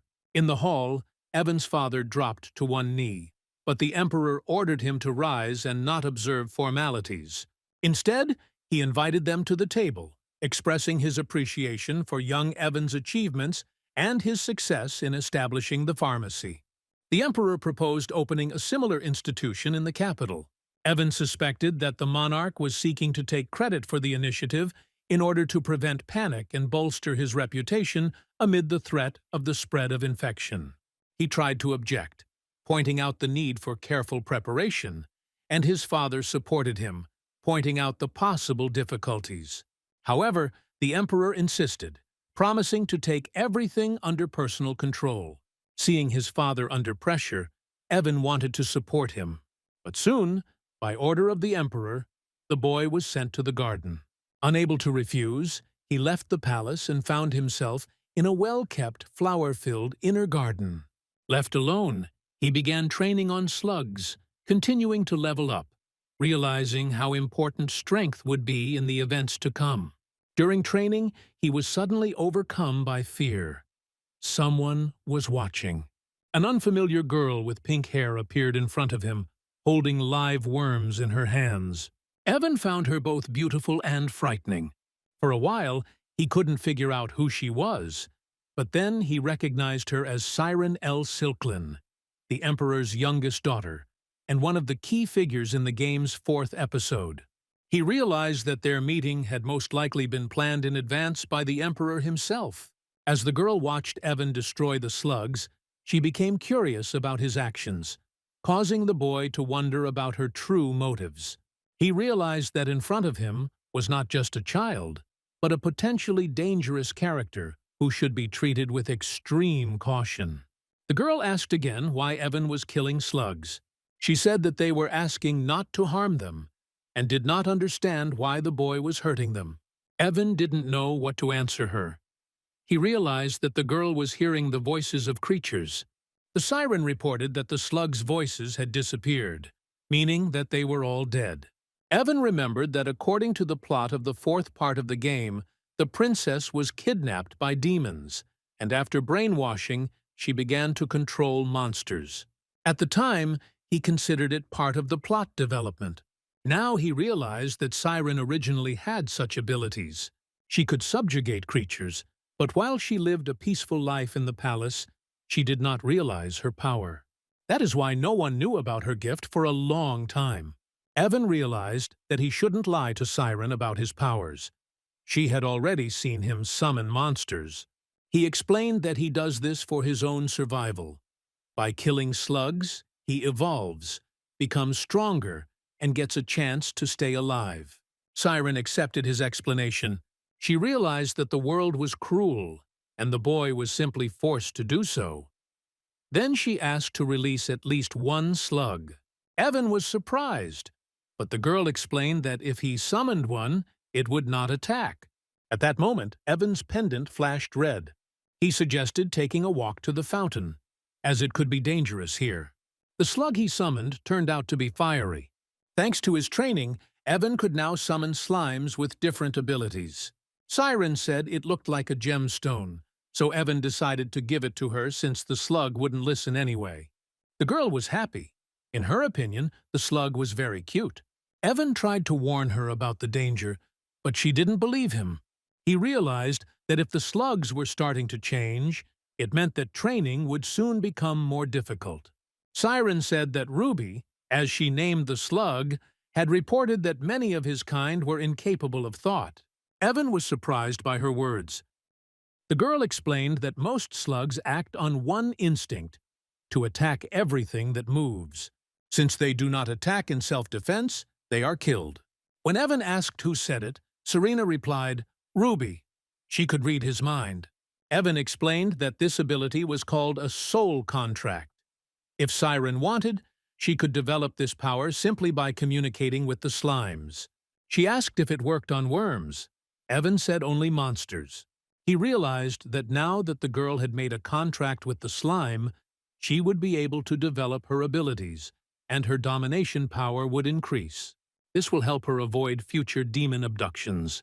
Evan said that he knew something about her gift, and could tell her about it if she didn't mind. After meeting with the Emperor, Father told Evan that His Majesty wanted to arrange an engagement between him and the princess. Evan was totally against it. The servants were also surprised. The father reassured his son, saying that he had declined the offer for now, since he was still too young. However, he added that the conversation on this topic would be repeated. Evan found this strange. He realized that after the engagement, the Emperor would be able to access the pharmacy. However, the father assured that he was not interested in either the pharmacy or the city of the underground. The Emperor is interested in Evan himself, the boy who founded the Brotherhood's pharmacy and prevented an epidemic of an infectious disease. Now Evan realized that he had even more reasons to avoid meeting the princess. If the Emperor's plan succeeds, everyone will know that he is just a supporting character. He asked his father to inform the Emperor that he was unworthy of the princess's hand. The father understood that his son was not just saying this, but still asked him not to lie to himself.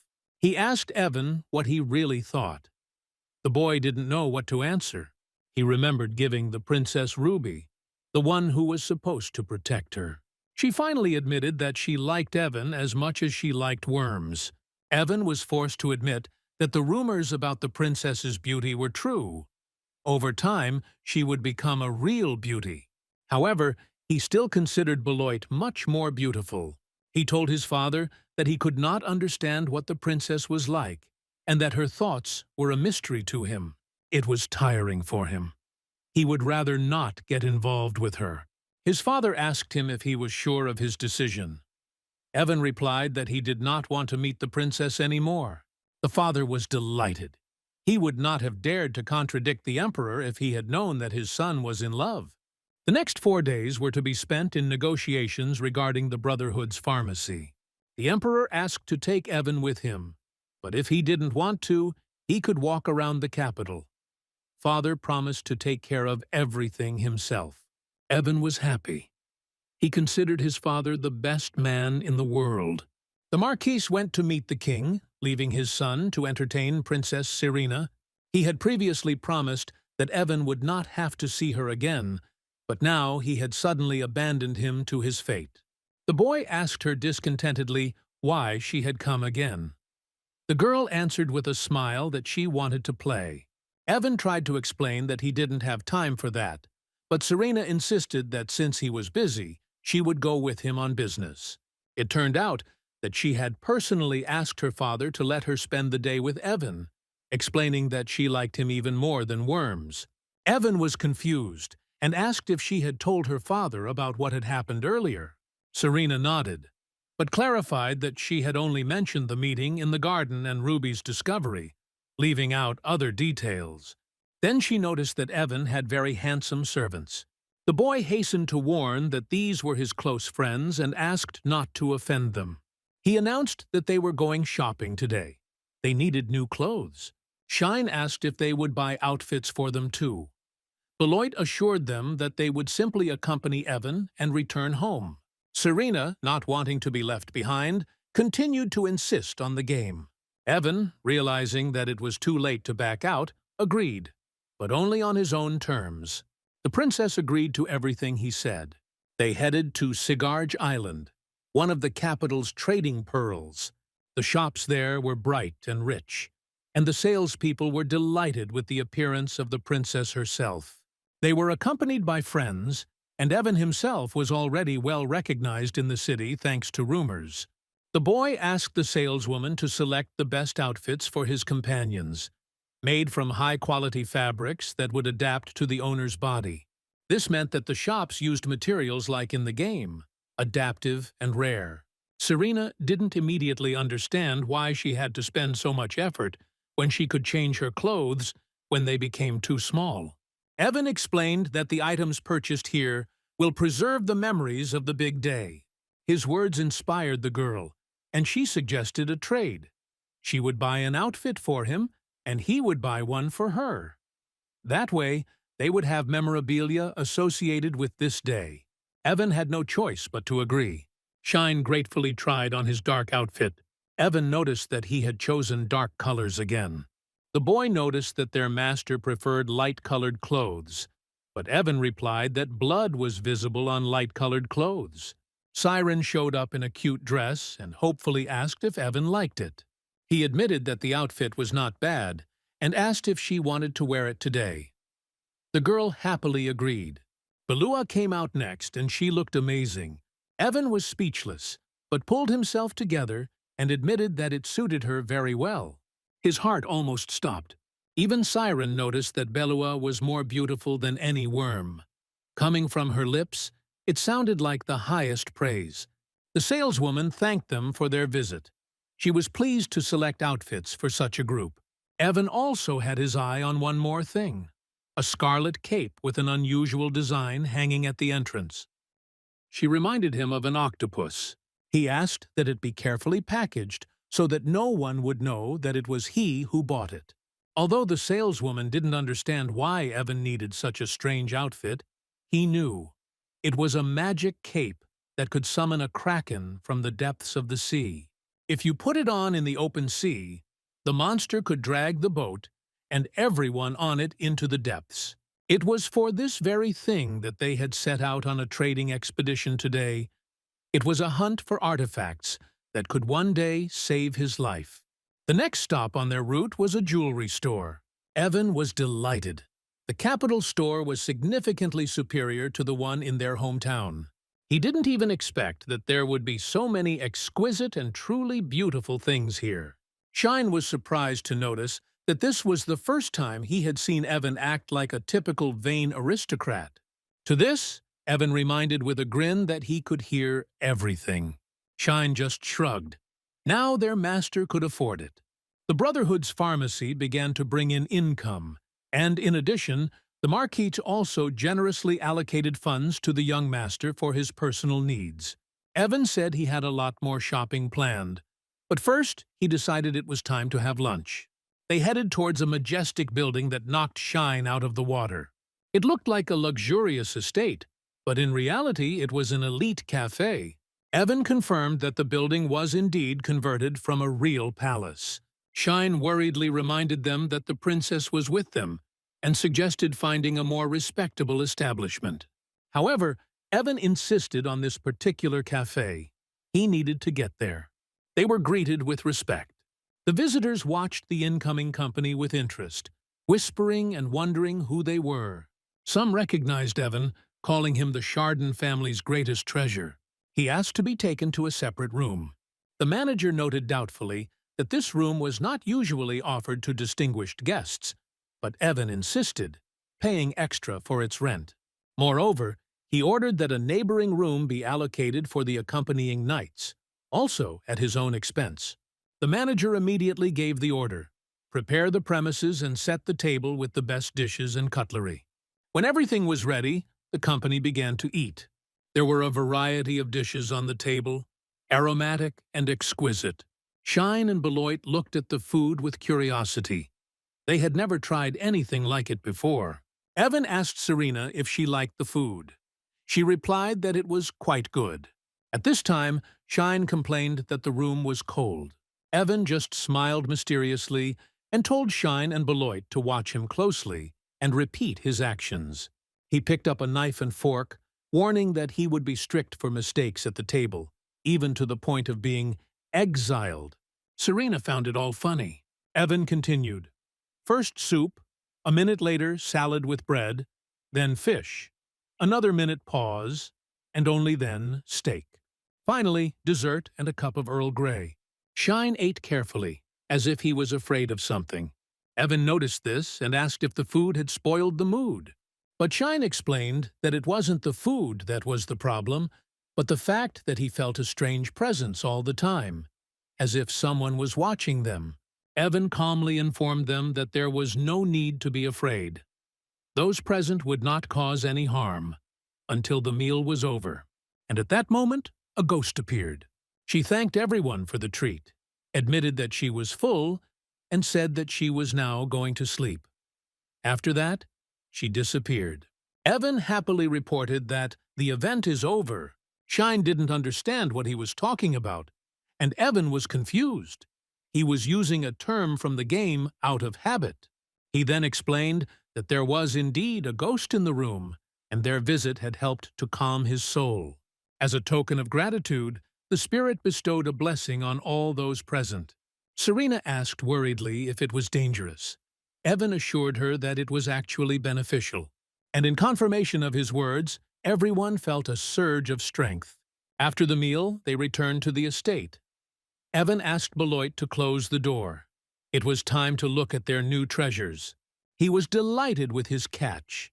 He managed to collect rare artifacts, familiar to him from the first part of the game, War of Demons. The young man didn't even hope that he would be able to find them in reality. Serena asked with interest what artifacts were. Evan explained that these were jewels with magical properties.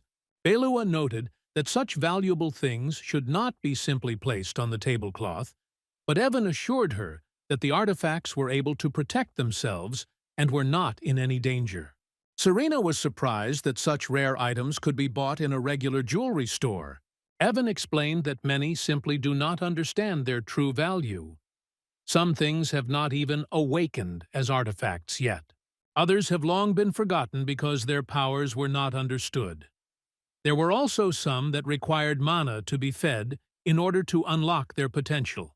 Selena mentioned that they have a mage in the palace who controls artifacts, and so she is used to seeing such things on a daily basis, without even knowing that they are artifacts. Jewelers, in turn, might not understand what treasures they had in their hands, and accidentally sell unique items for next to nothing.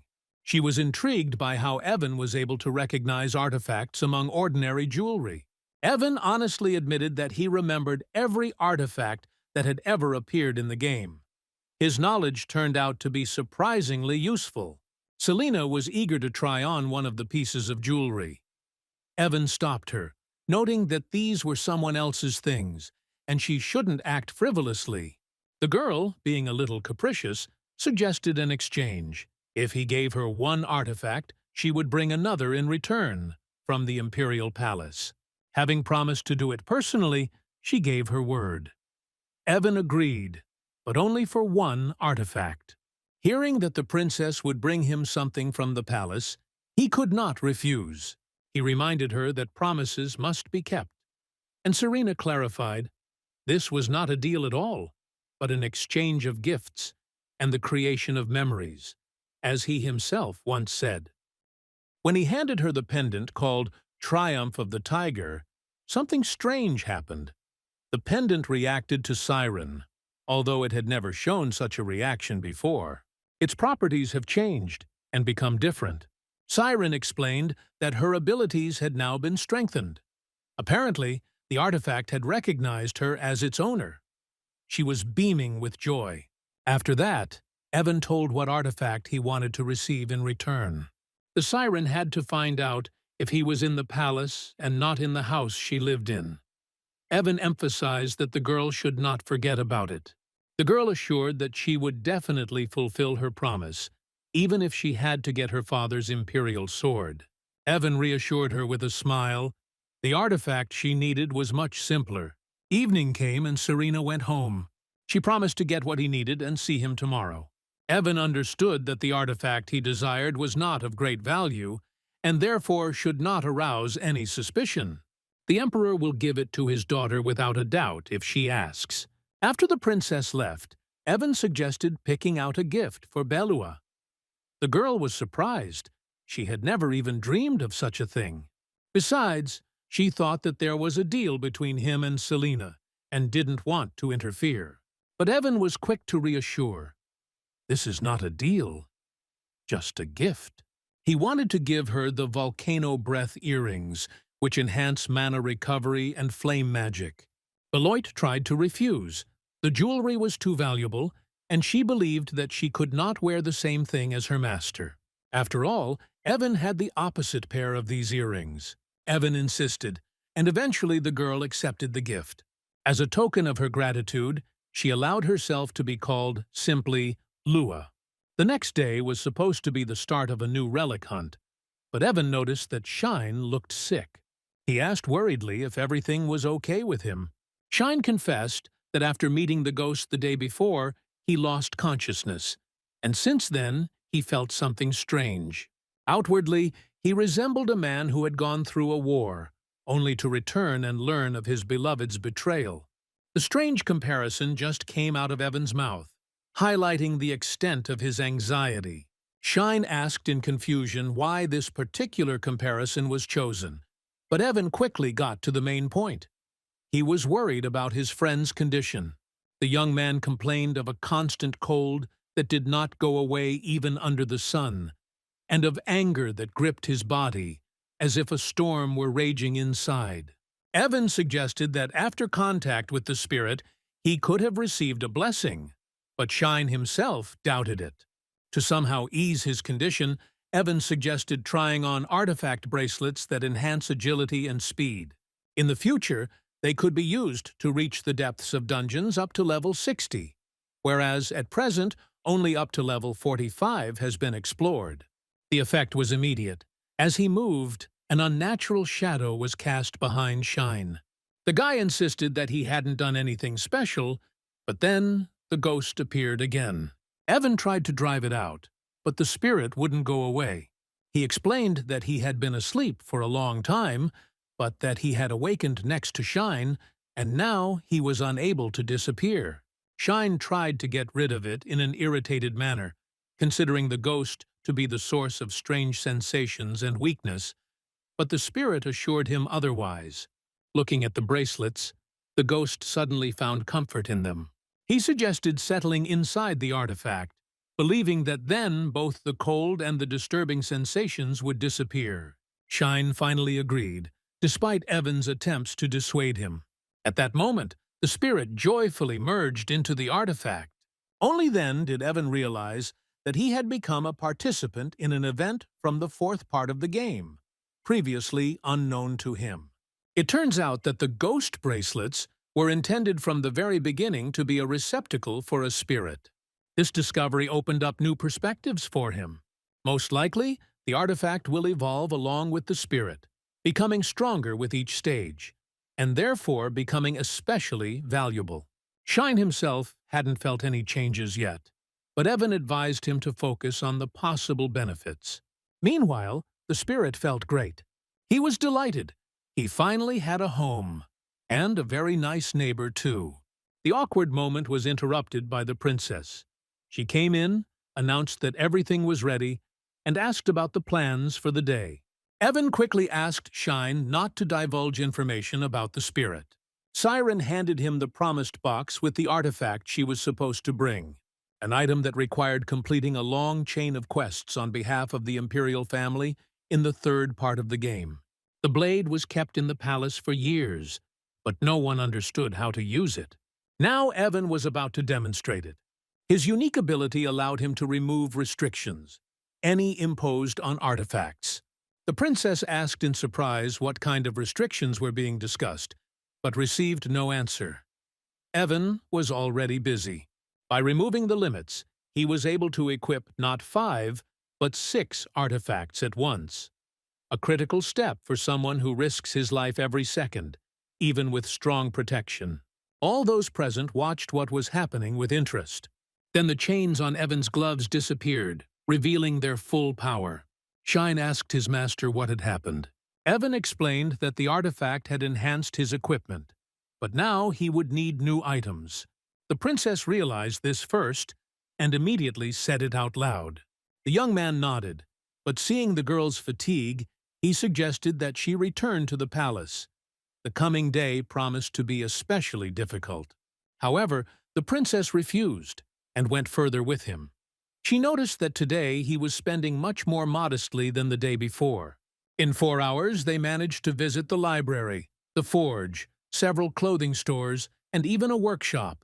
Evan admitted that it would take a whole day to do a proper shopping spree. But he had almost no energy left. Serena looked much more cheerful than the others, as if the day was just beginning. He wondered, perhaps the artifact he had given her really did increase her stamina.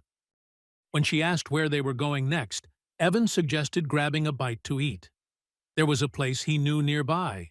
This surprised Shane, who was sure that the young gentleman was in the capital for the first time. Evan didn't go into detail. The place was called the Friendly Fist. Hearing this name from their master, even the guards looked at each other in surprise. The young man assured them that the place was well-known and well-known. In fact, he remembered the place very well from his gaming experience. In such establishments, players usually found allies, received rare tasks, or witnessed key events. The Fist was exactly that, a significant hub in both Demon Wars Part 2 and Part 3. Regular characters often appeared here. Among them is the Silent Knight, a fan favorite whose appearance in the story always meant that something important was about to happen. Shine was the first to ask if the establishment served alcohol. Evan reassured him. There were adults with them, Dane and the accompanying knights. They, hearing the question, confirmed with a smile that they had heard about the menu of this place. But the purpose of their visit was not only gastronomic. This establishment was famous for the fact that the best mercenaries from all over the empire flocked here. On Dane's orders, the knights went incognito, disguised as mercenaries, and kept their guard up.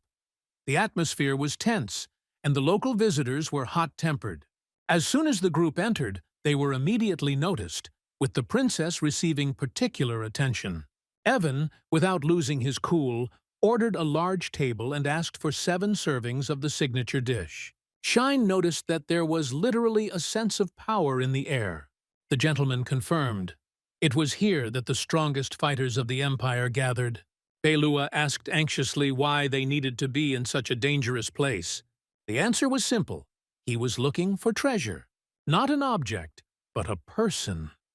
Repeating this 3 times, he gave the words an almost incantatory power. He knew who he was looking for. To calm his companion, Evan reminded them that they were guarded by knights, and they would not allow any harm to happen. Shine, watching what was happening, noticed that Evan was calling Beloit by a pet name. This nickname had obviously appeared recently, and now it sounded especially affectionate coming from Serena, who immediately wanted to call the girl Lua. Beloit politely but gently declined. Soon the food arrived. The dish was unusual for the princess, but it looked incredibly appetizing. Evan invited everyone to the table. The knights began to eat with enthusiasm, and Evan himself enjoyed the moment. Not the taste, but the opportunity. Once upon a time, he could only watch such scenes from the monitor screen. But it was too early to relax. He came here with a goal: to find one of the key characters. Looking around the room, he still did not see the one he was looking for. Anxiety appeared in my soul. There was little time left. In 2 days, they had to leave the capital, and only tomorrow was there a chance for a last attempt. Suddenly, his gaze caught on a familiar figure. The priest's robe immediately gave him away as the same one, Ryan Dukas.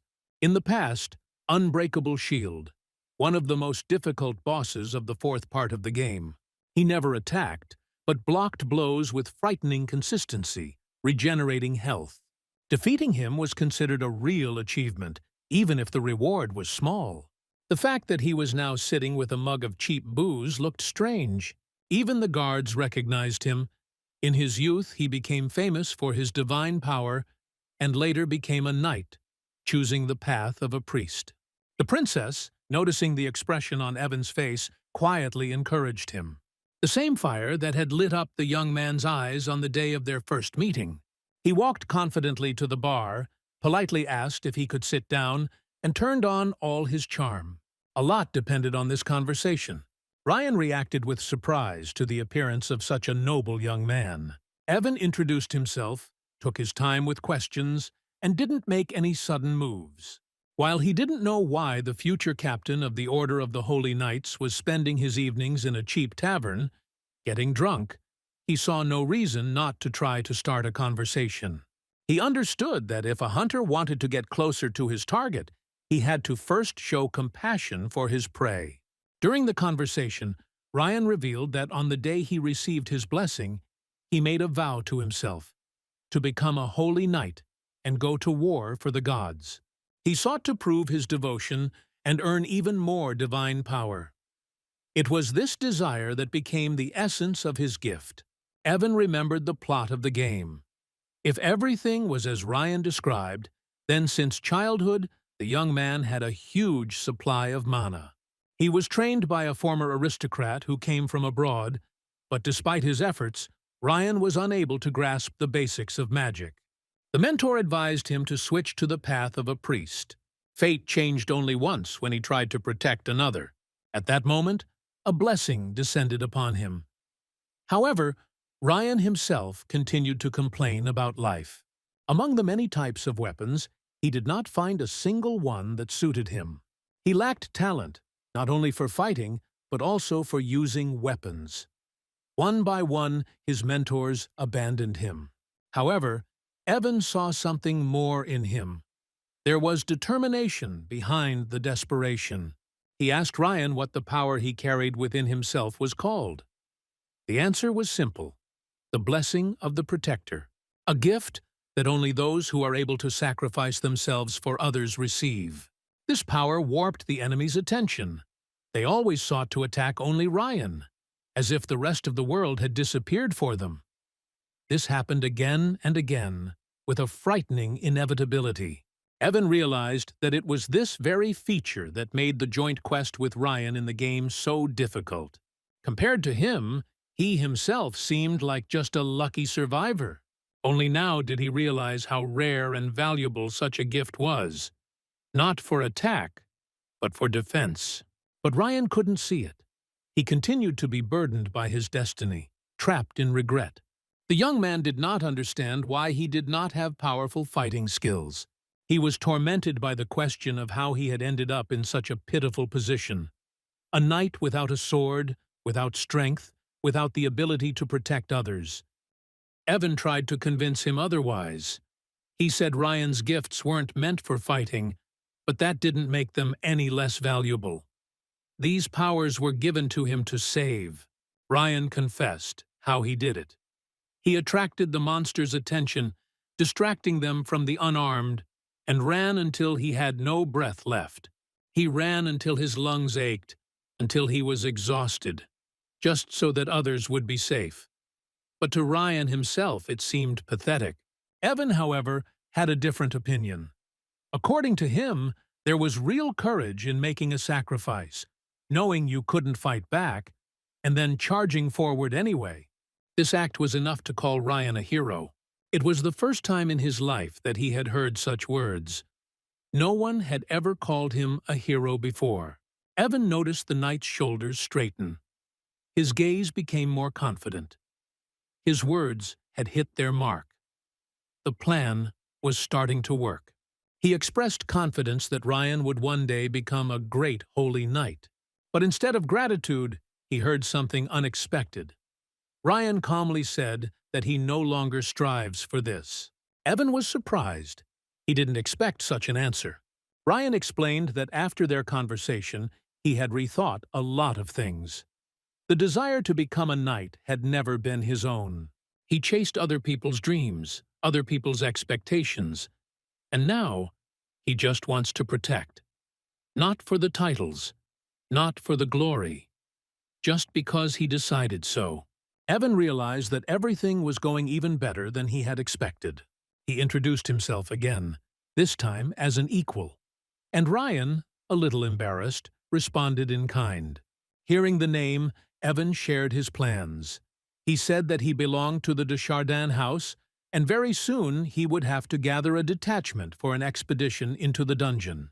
He invited Ryan to join.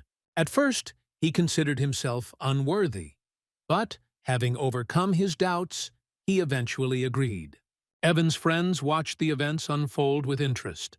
Later, the boy's father was amazed.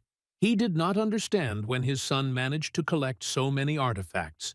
For Evan, it was obvious that the time spent in the capital was not wasted.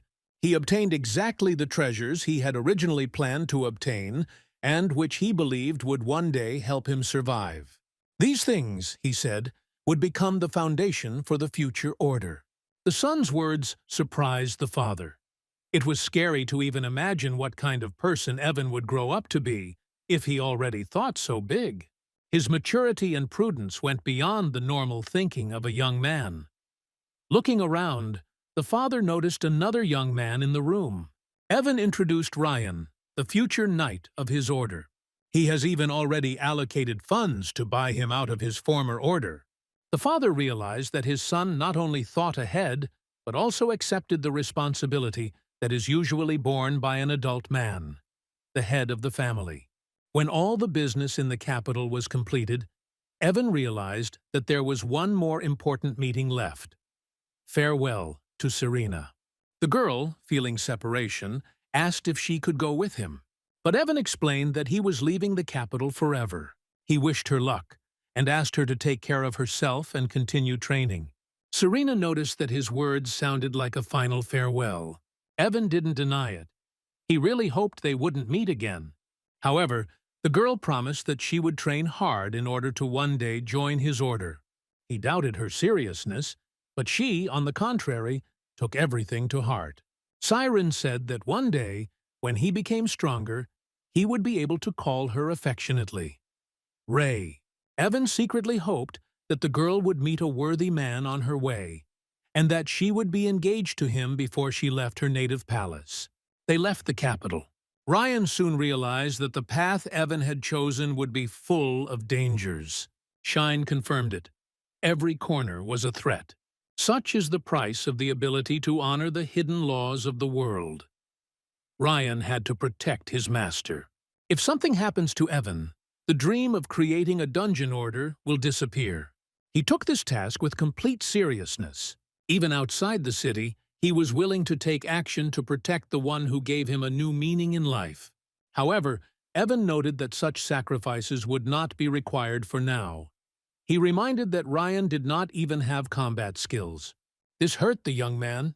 He felt useless. But Evan didn't mean to humiliate him at all. He was simply stating a fact. Ryan was indeed not very good at fighting, but he had no equal in defense. The problem was that Ryan himself didn't understand how he could protect someone without owning a weapon. Evan explained that you don't always have to attack to defend. All that remained was to find a weapon that suited his characteristics. Ryan immediately understood what was being talked about.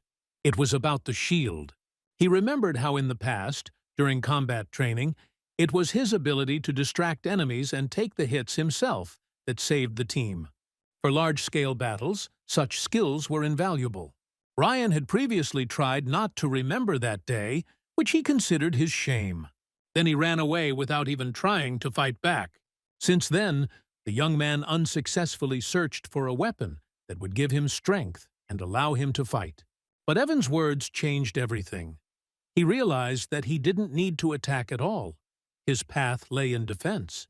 If he learns to control the shield, he will be able to protect others. Evan was genuinely pleased with Ryan's realization.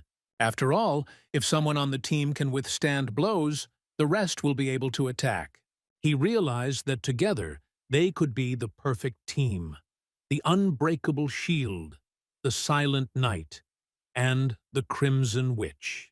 Even the final boss from the past life wouldn't dare to go up against them if he saw such a trio. Evan had managed to assemble a dream team, but this was no longer a game. It was reality, based on the same laws. His path required not just strategy, but living decisions. Ryan was surprised to hear Evan say, "we." He believed that he would also take part in the battles. After all, he was the commander of the order. However, Shine saw no point in their leader risking himself. Belua also believed that Evan should not engage in battles. He could rely on his comrades. Evan himself believed that he should participate, albeit in a different way. It was not in vain that he studied with the old alchemist Bernard. This knowledge could be useful in the dungeons. Ryan was amazed to hear that such high arts were still taught somewhere. Evan confirmed that he had indeed found a teacher, and he turned out to be truly talented. With such allies and preparation, he felt confident. Soon they arrived in a city famous for its hot springs. It was located at the foot of the dormant volcano Meganot, and had been popular since the first part of the game. None of them had been to such places before. Not Ryan, not Beloit, not even Shine. Evan's father simply asked if his son could handle the hot water, to which he replied with a smile that the hotter it was, the stronger the effect. He was looking forward to the vacation. Even in his past life, he loved hot springs and didn't want to miss this chance. Father hoped that everyone would enjoy their stay at the hot spring. In places like these, it didn't matter what your title was, but gender was strictly separated. Belua went to the women's section, albeit with obvious displeasure. Shine tried to console her, but to no avail. After checking into the rooms, everyone was surprised to see Evan. He was going to go to the springs with the Marquis, but before that, he decided to rest a little and visit the team. Shine guessed that he had come for a reason. Evan said that there was a dungeon located not far from the city. Small and seemingly insignificant, they didn't even surround it with city walls, because it arose naturally. However, he was not going to go there yet. His companions were not strong enough. However, he wanted to get an important point across. There were only 3 truly great dungeons in the world: Chardon in Silk Lane, Mana Road in Ferrati, and Murden on the other continent. Cities grew up around them. And it was in these places that blessings could be received. There were also smaller dungeons, medium and small, but they did not provide such gifts. Only the dungeons of the cities allowed this. The Hot Springs dungeon was special. Its high difficulty made it inaccessible to most. It was only needed for cleansing, so that the monsters would not break through to the people. But Evan's interest lay elsewhere. He was interested in something else. There was a source of reverse mana flow nearby. Rare artifacts, sometimes fragments of the dungeons themselves, were collected around such places. It was this source that he wanted to take and transfer to their city. They went down to the source. Locals and travelers enjoyed spending time there, including Evan's father. Shine was nervous. The hot water scared him. He was afraid of pain. Evan tried to encourage his friend, but he was adamant. He was not going to dive under any circumstances. Then Evan, unable to bear it any longer, simply pushed him into the water. Shine screamed in fear, sure that his skin would burn.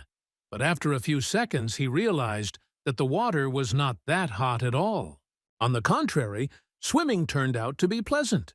The pain in my body subsided, the fatigue dissipated, and my health became noticeably better. Evan explained that water not only has a relaxing effect, but also a healing effect, which is why it is so beneficial after a workout. Shine asked if it would be possible to set up such a source in their city. The idea seemed quite reasonable to Evan. The father watched his son with interest. He increasingly realized how wise and thoughtful Evan was, despite his age. After bathing, they changed into local traditional clothes. Evan didn't know her origins.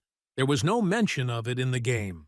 Ryan noticed that the outfit was somewhat reminiscent of clothing from his home area, which gave Evan something else to think about.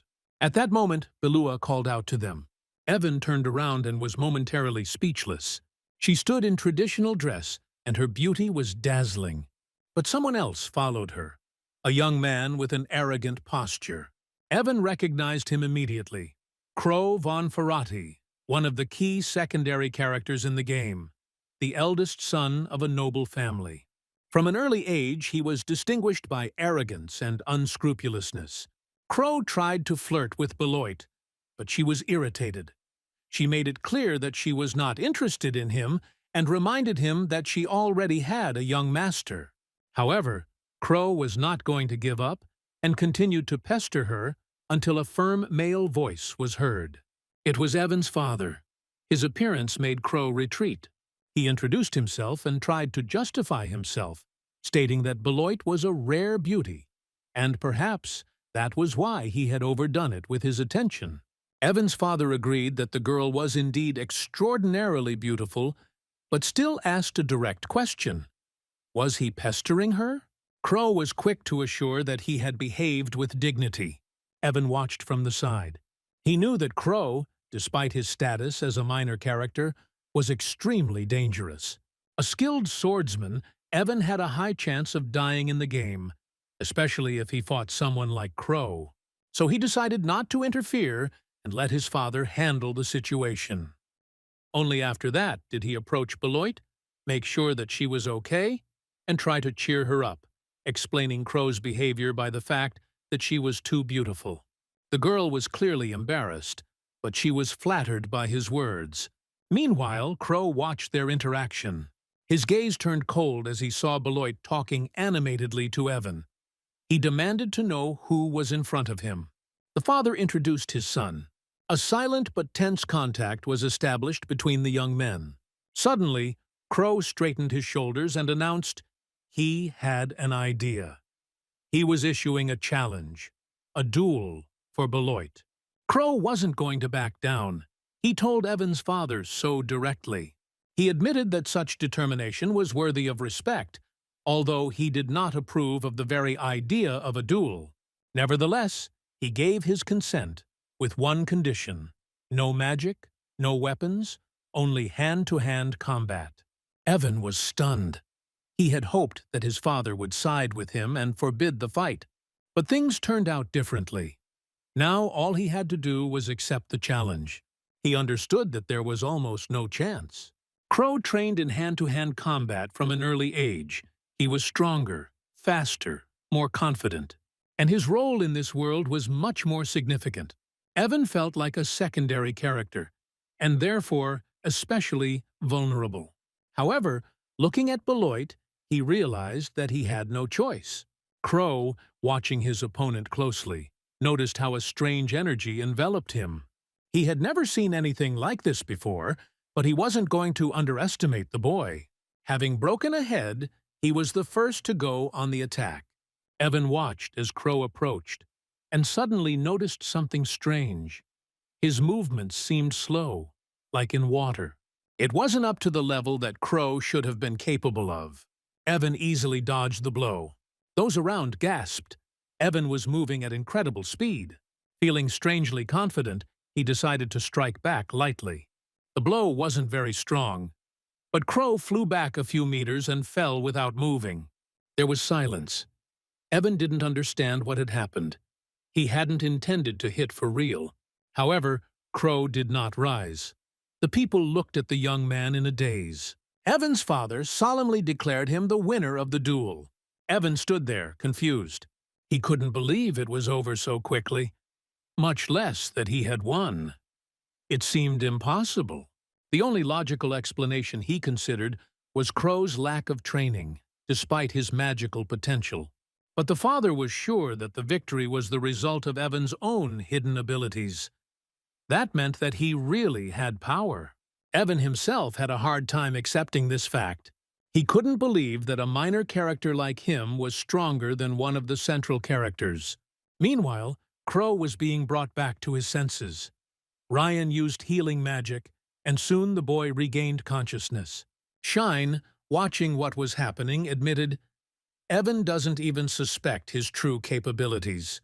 And the commander of the military detachment had previously noted his unusual abilities. At this time, Belua approached Evan. She had a handkerchief in her hands. The guy didn't immediately understand its purpose. She explained that she wanted to wipe the sweat from his forehead. But the fight ended so quickly that he didn't even have time to speak. Beloit praised Evan for his bravery and extraordinary strength. He was filled with joy, not only from the victory, but also from the fact that he had impressed her. He decided not to think too long and just allow himself to be happy that he was able to win. Crow could hardly hide his disappointment at the defeat, but Evan, noticing this, decided to encourage his opponent. He noted that he had fought with dignity, and perhaps luck had simply not been on his side this time. These words noticeably lifted Crow's spirits. He said with a smile that he would definitely challenge Evan to a duel again, this time with full force. Evan was taken by surprise. He did not expect such a turn of events and refused, citing the lack of a reason for another duel. However, Crow replied that he had such a reason, and, having become stronger, he would definitely return. Evan was overcome with anxiety. He had no idea that a simple trip to the hot springs would end with him gaining a new enemy.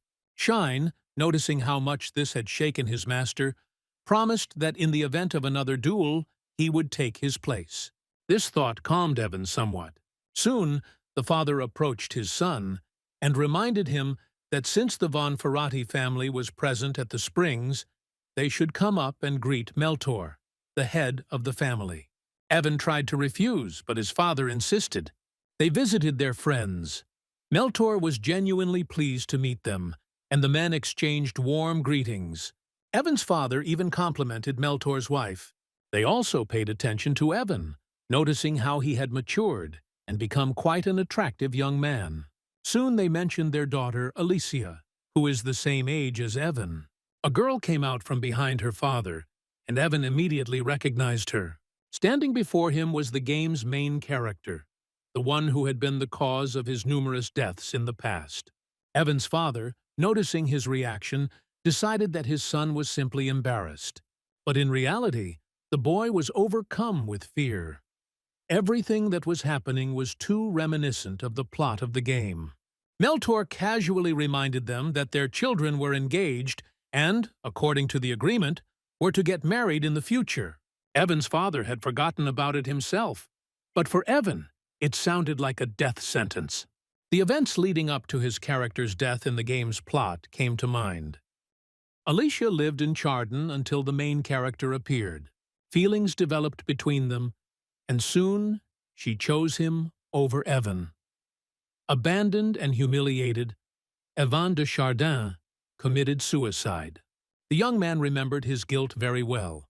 Despite the engagement, he flirted with other girls, and Alicia noticed it. She couldn't trust him. Maybe that's why Evan in this world now avoided her and kept away from her. After the meeting, the father asked his son if he liked the springs. He answered in the affirmative, but mentioned an unpleasant meeting. Then the father suggested repeating the bath after dinner. But Evan, not wanting to stay near the Ferrati family any longer, suggested creating similar springs in their city. Remembering his son's behavior and his obvious embarrassment when communicating with the girl, the father wondered if he was experiencing anxiety or even fear of members of the opposite sex. Father listened to Evan's idea with surprise. He didn't immediately understand what his son was talking about. Creating his own hot spring seemed impossible to him. However, Evan reminded us of the existing theory of dungeons. If a powerful artifact or monster appears nearby, then a dungeon may appear in that place. A powerful magician could also cause the same phenomenon. This was the very feature he was going to use. The boy asked his father to trust him, assuring him that he already had a plan. At night, together with his friends, he went in search. Shine, although he doubted success, still helped by digging in the indicated places. He asked if his master was sure that anything could be found at all. Evan didn't hesitate to confirm. He knew the place they needed was somewhere around here. Sure enough, after a while, Ryan came across a massive stone slab. He called Evan over, asking if it was the same artifact. Evan recognized the find without hesitation. This was the slab that could help them. It was better for them to have it than to continue to lie in the ground for hundreds of years. The next day, they returned home. The stone slab was carefully unloaded. Then Evan and his father headed to the boy's older brother, Eric. The father asked him to listen to the younger one because now they had to work together. Evan laid out the plan. They needed a large plot of land, close to the pharmacy and not far from the main road leading to the dungeon. He proposed to create one large source capable of generating profit. Unlike the pharmacy, which was aimed at the poor, the spring was meant to attract wealthy knights, those who explored the dungeons. These people were willing to pay generously for a quick recovery so they could get back to their mission as soon as possible. Eric was impressed. His younger brother had thought of everything down to the last detail. To create the source, they turned to Garcia's grandfather, an experienced alchemist.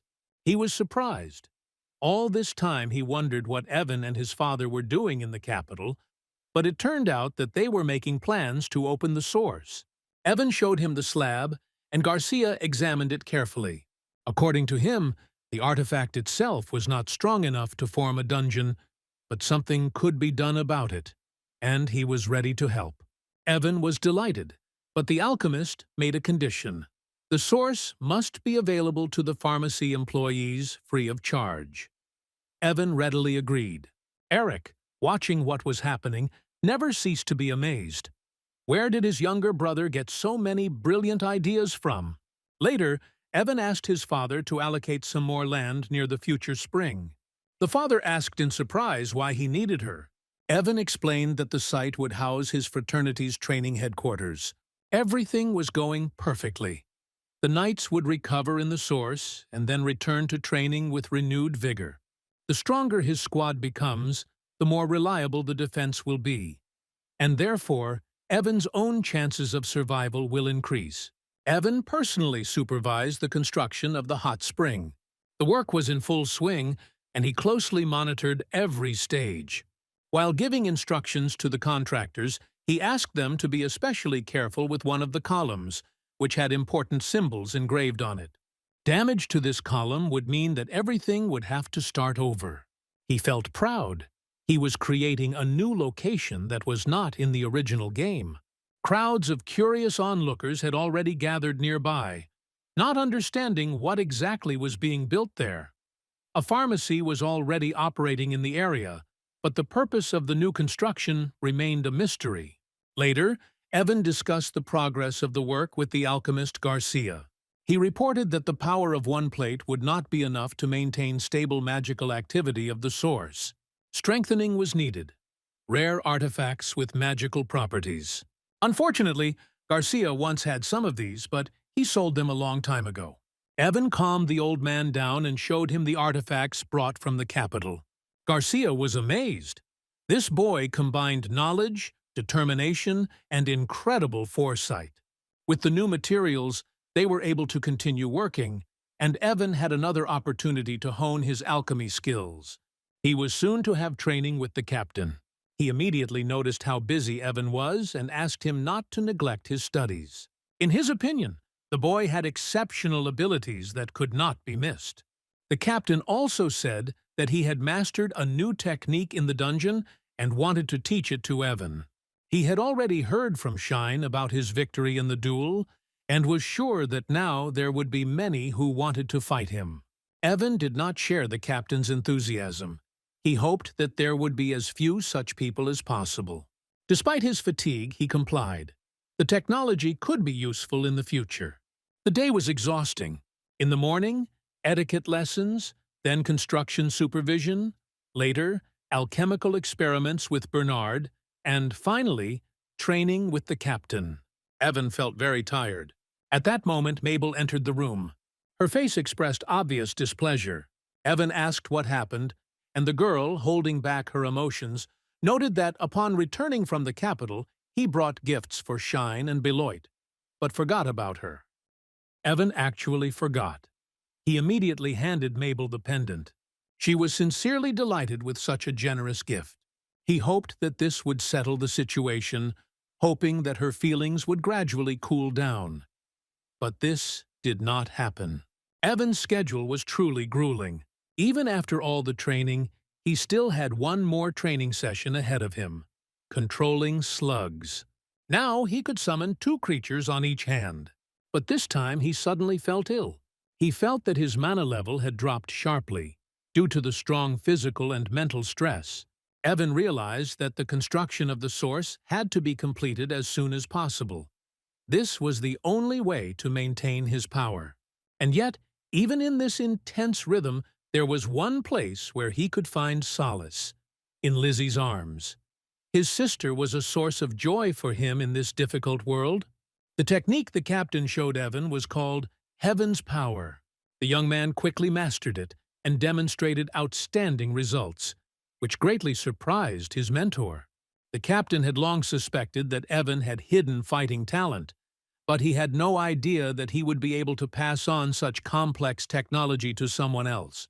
He himself was not sure that this was possible, but he believed in Evan's potential, and he was not mistaken. Later, Beloit approached them. She wiped the sweat from Evan's forehead and reminded him that he had more work to do. The long-awaited moment was approaching, the opening of the hot spring. Evan had to personally verify its functionality and healing properties and check whether everything was prepared properly. Together with his friends, he headed inside the building. The first to be impressed was Shine. He did not expect such beauty and scope. Stein's famous spring was decorated in an Asian style, but Evan decided to go a different route, choosing Western traditional architecture. Many elements seemed unfamiliar to his companions. Shine pointed to the strange object and asked what it was. Evan explained that it was a drink machine. You just inserted a coin, selected what you wanted from a list, and the machine would dispense a drink. Among other things, there was also a glass of cold milk. This is what Evan always drank after a hot shower. It became a kind of ritual for him. He could not refuse. Bernard also made his contribution. He added special healing herbs to the spring water. Now it emanated a soft, pleasant aroma, and its regenerative properties were enhanced. Everyone was eagerly awaiting the moment to test the source for themselves. A massive artifact kept it functioning, and everything that surrounded them now was Evan's idea, his ideas given form and life. The young men did not hesitate. They rushed to the water and immediately felt the effect. Fatigue subsided. The body was filled with strength. Everyone was amazed. The source really worked. Even Garcia, the old alchemist, was hailed as a wizard, but he just waved it off. He knew that all the glory belonged to Evan. Still, Garcia mentioned the problem. Evan became wary and asked what was going on. It turned out that a crowd of hunters had gathered at the entrance to the establishment. They were striking against the established fee, 20 silver coins for visiting the spring. For comparison, you could live for almost a week for that money. The price seemed exorbitant to many. Those who explored the dungeons were especially protesting. In their opinion, the fee should be reduced. But Evan didn't pay much attention to it. He was sure that there would be someone who would agree to pay. After all, the opportunity to quickly recover and return to the dungeon was worth that kind of money. And as soon as rumors about the miraculous properties of the spring spread throughout the city, there will be more and more people wanting to use it. Everything happened exactly as Evan planned. The first strongest warriors immediately headed towards its source. Rumors about its healing properties and unusual effect spread throughout the city, and every day the number of people wanting to experience the miracle only grew. Those who could not afford such luxury saved money, dreaming of one day stepping into warm water that could restore strength and healing. The first of the guilds to use the source were the fighters of the Golden Drake. They regained their strength and were soon ready to head into the next dungeon, trying to overtake their competitors. The others looked after them with admiration, dreaming of the day when they could follow their example. Evan's father was shocked. The profit from the source was many times greater than the revenue from even 4 pharmacies combined. And although he was surprised, Evan understood his reaction. The profits were truly enormous. The father added that many people expressed a desire to invest in the project, hoping to get their share. However, he immediately explained to them he himself had not invested a single silver coin. Everything that surrounded them now was the result of Evan's efforts. All the costs of building the spring were covered by the income from the pharmacies, which the young man developed on his own. Things were going better than ever. But Evan wasn't about to stop. He wanted this place to become a fortress, a stronghold of strength and independence. If the entire gaming world had previously hoped for one hero to save everyone, he intended to destroy that illusion. His city will no longer need a hero from outside. He himself will become a hero. Or more precisely, he will create a system where protection and development do not depend on one person. Evan dreamed of a city that could stand on its own feet.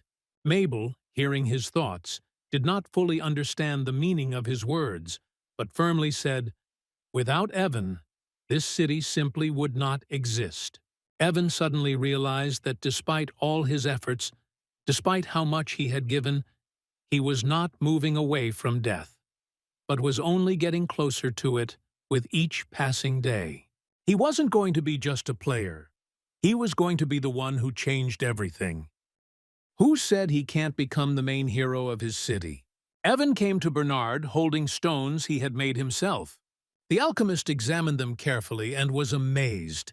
The work was impeccable. This meant that Evan's training in alchemy was nearing completion. Bernard praised the student for his impressive progress. In response, Evan noted with a grin that since the mentor no longer had urgent matters, it was high time to help with current tasks. Bernard just sighed. Soon the pharmacy staff gathered to go to the spring to rest. Bernard had previously asked Evan for free admission for all workers, and Evan understood why. This gesture strengthened the old man's authority in the eyes of the staff and inspired loyalty among the team. Evan even wanted to thank Bernard by giving him a share of the profits from the source's income. But he refused, citing the fact that at his age money no longer meant anything. Eventually they headed to the spring with the pharmacists. There Evan met his friends, Shine and Ryan. Both had just finished training. Evan asked how they were doing. Shine confidently reported that he had already caught up with everything he had missed during his stay in the capital. Ryan responded modestly, During this time, he achieved almost nothing. Shine disagreed. He recalled that Ryan had significantly improved his physical fitness and had clearly become stronger. Evan noticed this too, but he knew that physical strength alone was not enough. If Ryan wanted to protect anyone, he needed to start training with weapons immediately. Evan said that starting tomorrow, he would have shield training. Ryan was delighted and promised to give it his all. After bathing, everyone enjoyed cold milk. The machine installed at the source was already popular, and Evan noted with satisfaction that the investment would quickly pay for itself. Suddenly he heard a familiar female voice. It was Servina. Together with Hannah, they also visited the spring. The young man was surprised to see her. They hadn't met for a long time. Servina asked with interest who the guy next to Evan was. He introduced Ryan. Servina and Hannah immediately surrounded him with attention, not skimping on compliments. The young man clearly caught their eye. The next day, Evan handed Ryan a training shield. He was delighted and swore that he would use it to protect his master. However, Evan stopped him. The shield is only for training. He sternly warned them not to try to protect Evan with his help. Otherwise, both will die. Ryan didn't understand what his friend was talking about. Then Evan, looking at him seriously, asked, "Has he ever heard of cursed artifacts?" Ryan wondered what the true power of this shield was. Evan explained that by reflecting one attack with a shield, it would be as powerful as reflecting 2 attacks. And if Ryan puts on another artifact, the effectiveness will increase 4-fold. Ryan's task was to learn how to use all of this. Leaving his friend to train, Evan went to visit Shine. Shine looked upset. His sadness was explained simply. Even now, despite his persistent training, he felt that he was not strong enough. Evan didn't know how to comfort him. The reason for this difference was in Shine's very origin. He was a demigod, and the requirements for him were completely different. In an attempt to cheer himself up, Shine showed Evan a new skill he had learned during his blade training. His name was Crimson Shadow. The idea was that the more blood there was on the blade, the faster the owner's movements became, and the faster his stamina was restored. Once he mastered it, Shine was truly delighted. This skill was ideal for fighting against multiple enemies. Evan agreed that the ability was indeed worthwhile, adding that the skill would only improve with practice. But Shine doubted it. Such techniques cannot be honed on the training field. They are tempered only in real battles. Evan nodded and suggested a solution. Use real blood. Shine, hearing this, became wary. Was his friend really suggesting killing for the sake of training? But Evan just grinned and showed the vials he had prepared. The blood of goblins and other monsters. He explained that this blood would be enough to activate the Crimson Shadow and train it safely. However, despite the attractiveness of this ability, it also had a downside.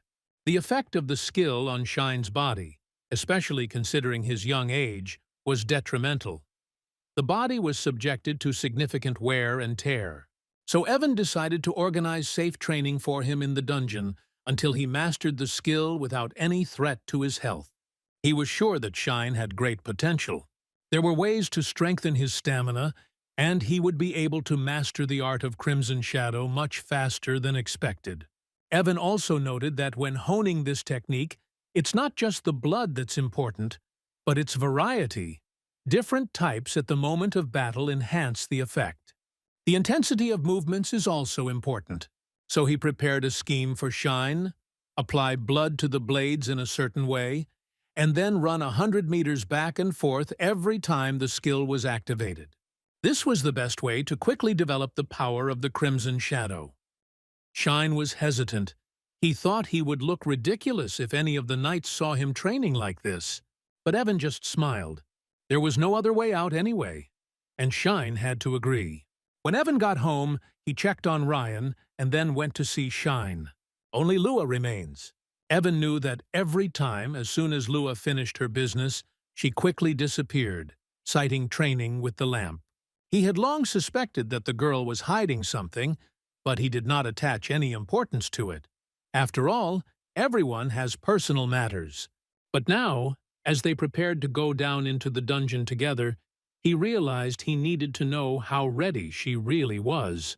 He had to figure out what exactly she was keeping secret.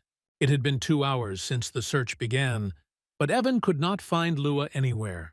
He searched all the familiar places and began to get nervous. If he had been more attentive earlier, he would not have wasted time now. It was at this moment that Miriam approached him. She was surprised by the unexpected meeting. Miriam asked who he was looking for. Lizzie was with her, and the girl was delighted to see Evan, as he rarely appeared in this part of the house. Miriam, on the contrary, was a little offended. Evan completely stopped visiting them, although Lizzie loves him so much. Evan apologized and asked directly if they had seen Lua. He explained that the matter was urgent, but he could not find her. Miriam hesitated for a moment, but then finally revealed the truth. Lua was now with his mother, where Redden was teaching her skills related to aristocratic traditions. Tea ceremony, floristry, etiquette. All of this was included in the program. Evan didn't understand why Beloit was doing all this. Miriam then explained that his mother saw Lua as a potential lover for Evan, and was now preparing her for this role so that she would match him in all respects. Evan was only 9 years old, and the very idea of such a thing seemed absurd to him. He was angry. The young man could not believe that things had gone this far, and he could not imagine that the Crimson Witch, his battle companion, would end up in such a role. It had been 3 years since he last drank tea with his mother. He didn't even think that she could be so bored as to take Beloit's training seriously. But then Evan began to understand. It was thanks to this training that her magical abilities had grown so much. Even though she hadn't learned any new combat spells, her manual sensitivity and control had improved noticeably. He realized that in this world, repetition and focus on specific actions can sharpen skills.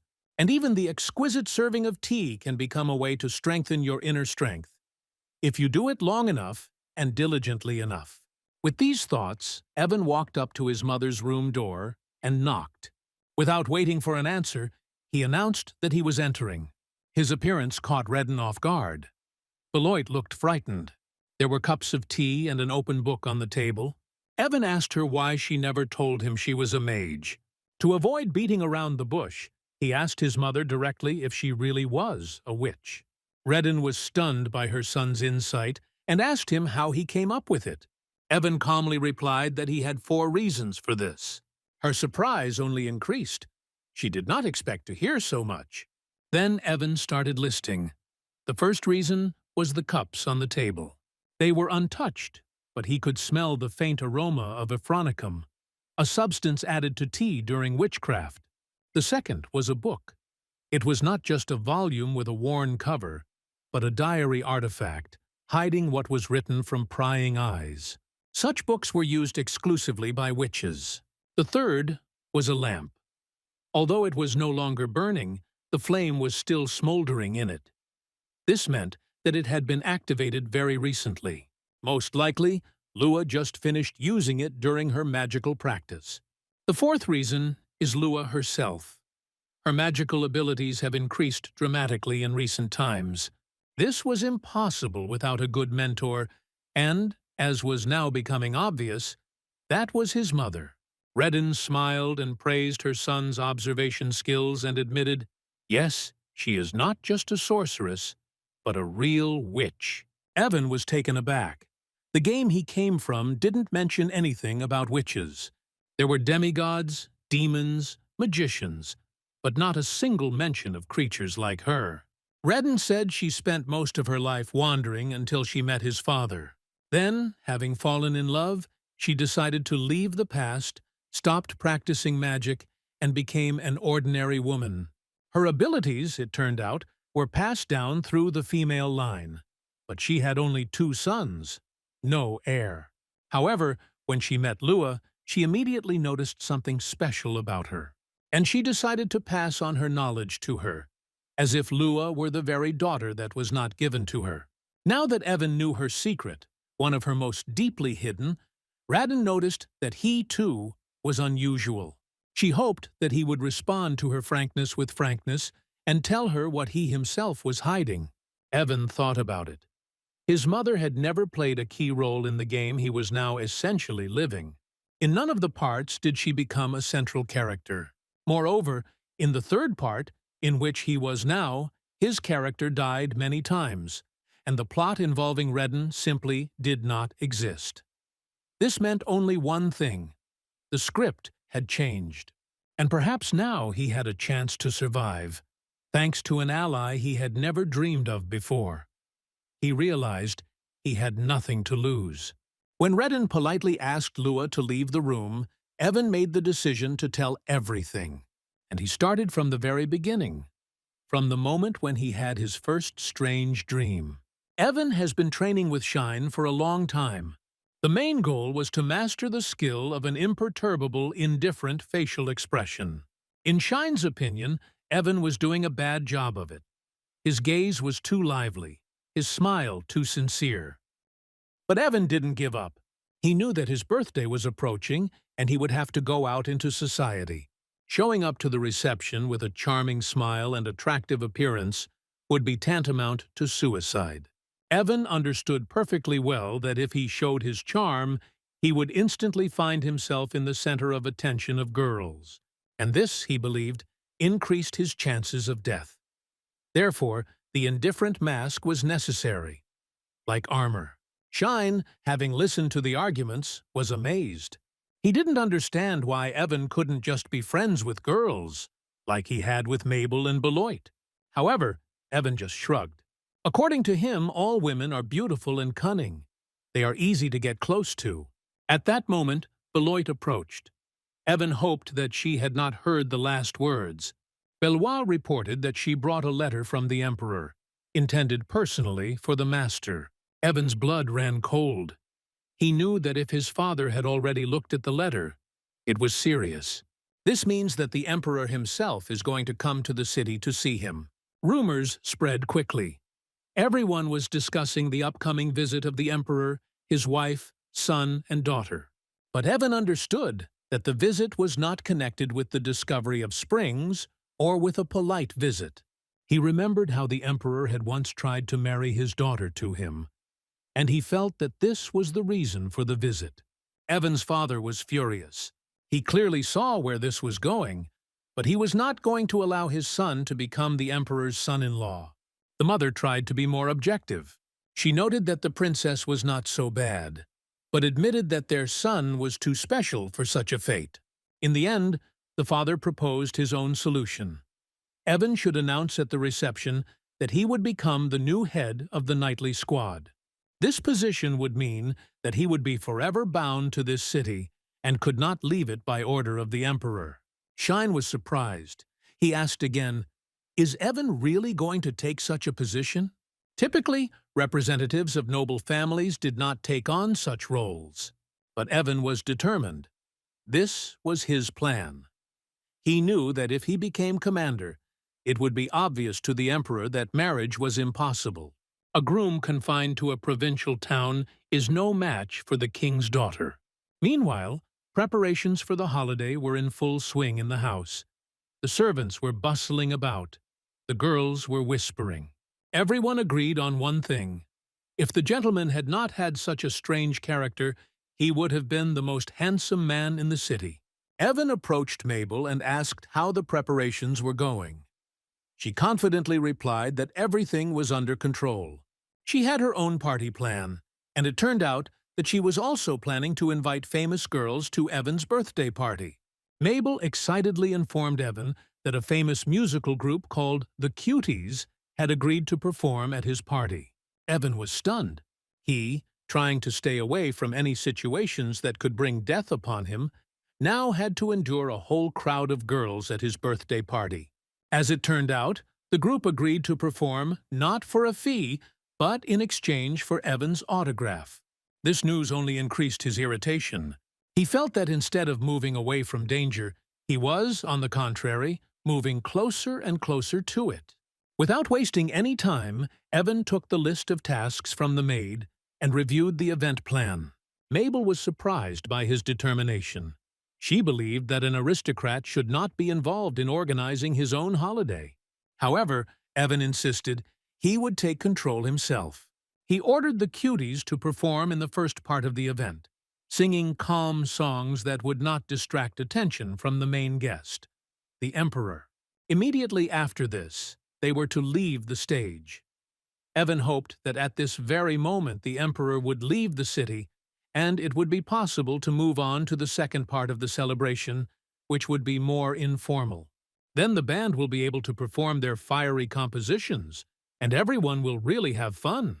Evan then went to the drugstore to personally invite its employees to the birthday party.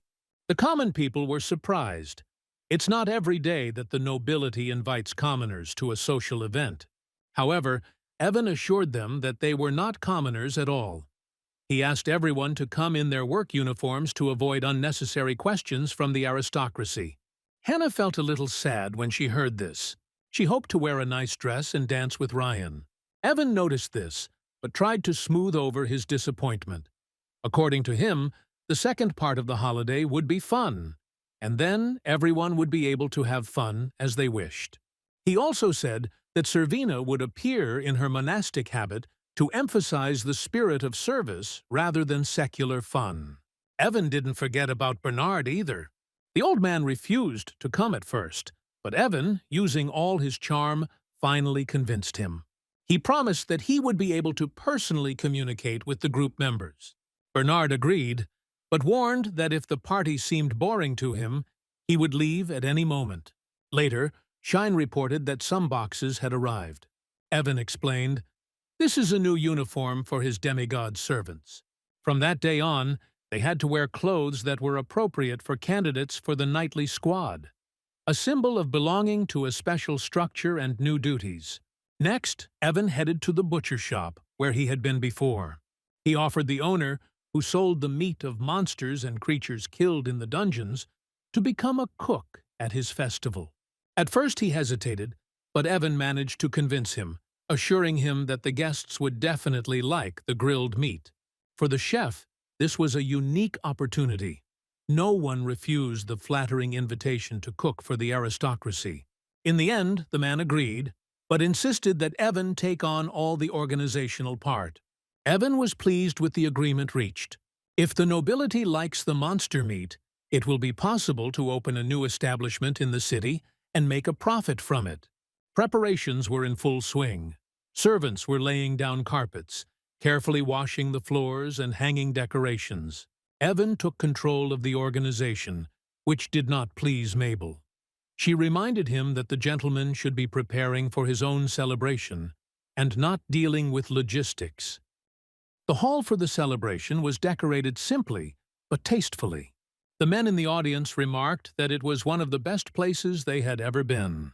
The decor was not pretentious, but still retained a sense of luxury.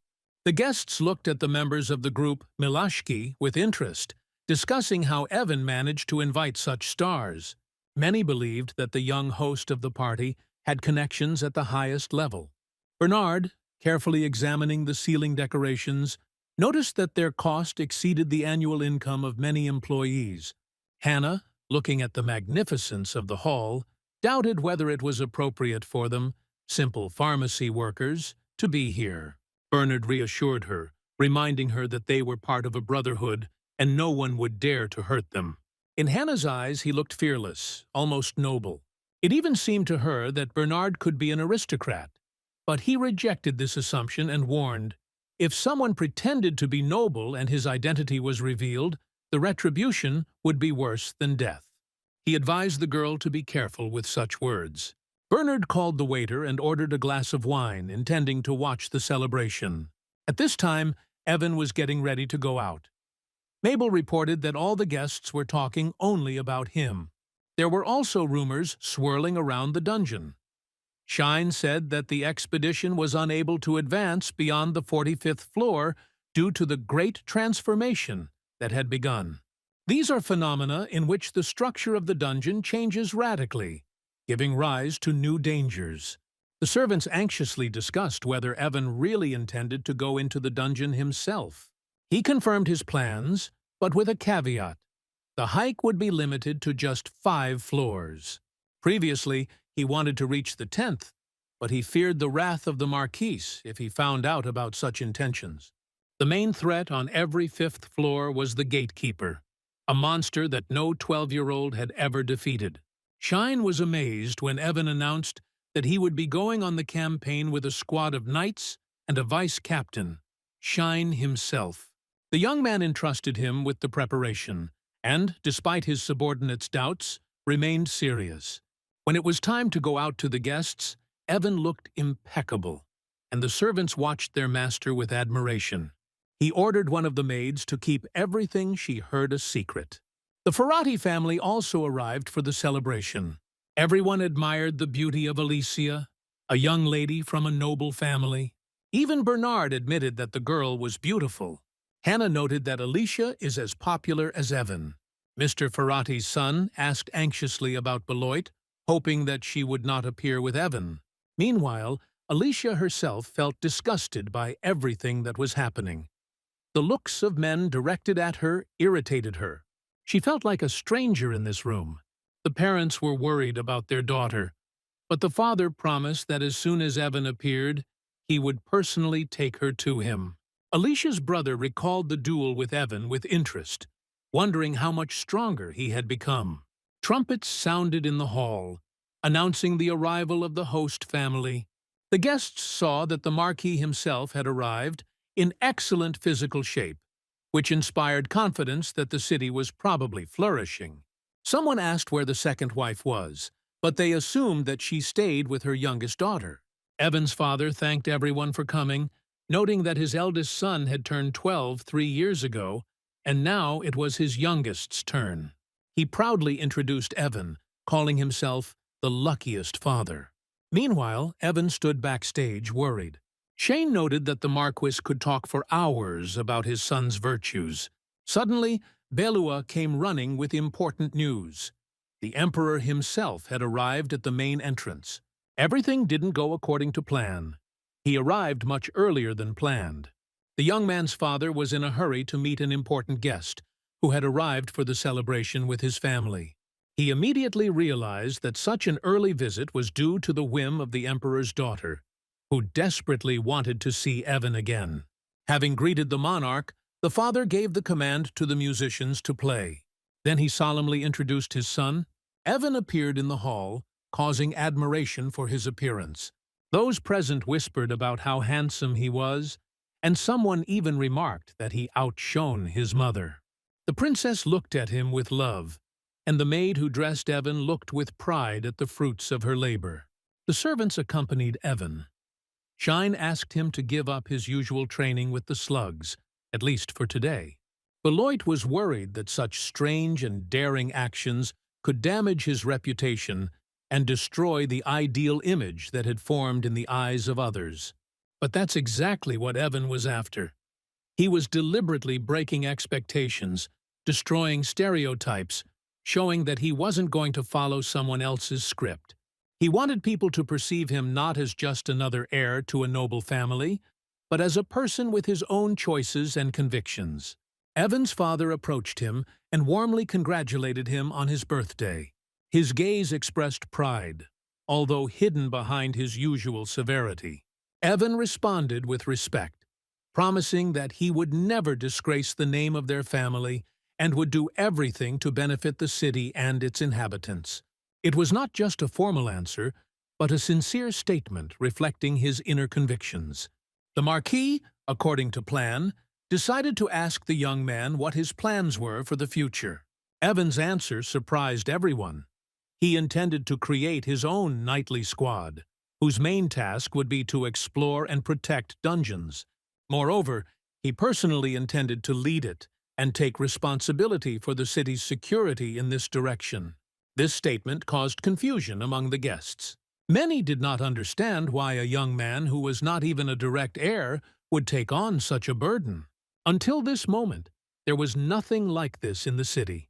Special squads purposefully exploring the dungeons. All such initiatives were the prerogative of experienced masters, guilds, and military commanders. And suddenly, a boy who was barely 12 years old declares his intention to create a new structure. The Emperor, holding back slight bewilderment, asked a direct question. Why did Evan choose this particular path? Was it an escape from responsibilities or a desire to prove something to yourself? The Marquis hastened to intervene to dispel any possible doubts. He confidently explained that His Imperial Majesty had a misunderstanding. Evan does not run from fate and does not act rashly. On the contrary, he made a decision long before the recent events, and all the preparation was carried out systematically. This was not an impulse, but a conscious path that the young man gradually took. Evan confirmed his father's words. He said that he had already managed to gather candidates for his future squad. When he introduced his comrades to those present, some of the guests recognized them as Ryan, Shine, and Beloit. This caused a stir in the room. Skepticism quickly turned into outright distrust. Many considered such an undertaking not only naive, but also dangerous. Teenagers under the age of 18 are prohibited by law from going down into the dungeons. Even with talent and training, this is a risk zone not intended for children. For most of the guests, the idea of teenagers forming a knightly squad seemed like nothing more than child's play. Some smirked, others exchanged disapproving glances. Even the most liberal of the nobility could not take this initiative seriously. But Evan wasn't surprised by this reception. He had foreseen all this in advance. That's why he had a trump card prepared. He made a loud announcement. Together with Ryan, Shine, and Beloit, he intends to go down into the dungeon in the near future. Their goal will be to eliminate the strongest monster of the 5th level. Evan promised to bring its head as proof that their team is ready for real battles. These words had the effect of a bomb exploding. The hall froze. Even Evan's father was shocked. He did not expect such recklessness from his son. After all, such an act means a direct violation of the ban. This is a risk not only for life, but also for the reputation of the entire family. But Evan was willing to take that risk. He knew that in his case, words weren't enough. You need to prove the seriousness of your intentions with your actions, and only then will those around you stop perceiving you as a child. It was the deed that was the only argument in this world. At that moment, Captain Michael entered the hall. His appearance was most opportune. He was considered the strongest warrior in the Empire and enjoyed great respect among all those present. The captain did not remain silent. He confirmed that the young knights were indeed prepared. He personally watched their training, saw how they grew, and was sure that these children were capable of more than many adult fighters. His words served as an important confirmation. Now, even the most doubtful began to waver. If Michael himself vouches for them, then there really is something to it. It was no longer just a young man's whim. It was becoming a new reality. Captain Michael, confident in the strength of the young fighters, made a statement. He personally trained Evan's team and knew perfectly well what they were capable of. His words were full of confidence, but the Marquis, like his father, remained skeptical. To finally dispel doubts, Michael proposed to hold a demonstration duel between his experienced knights and Evan's squad.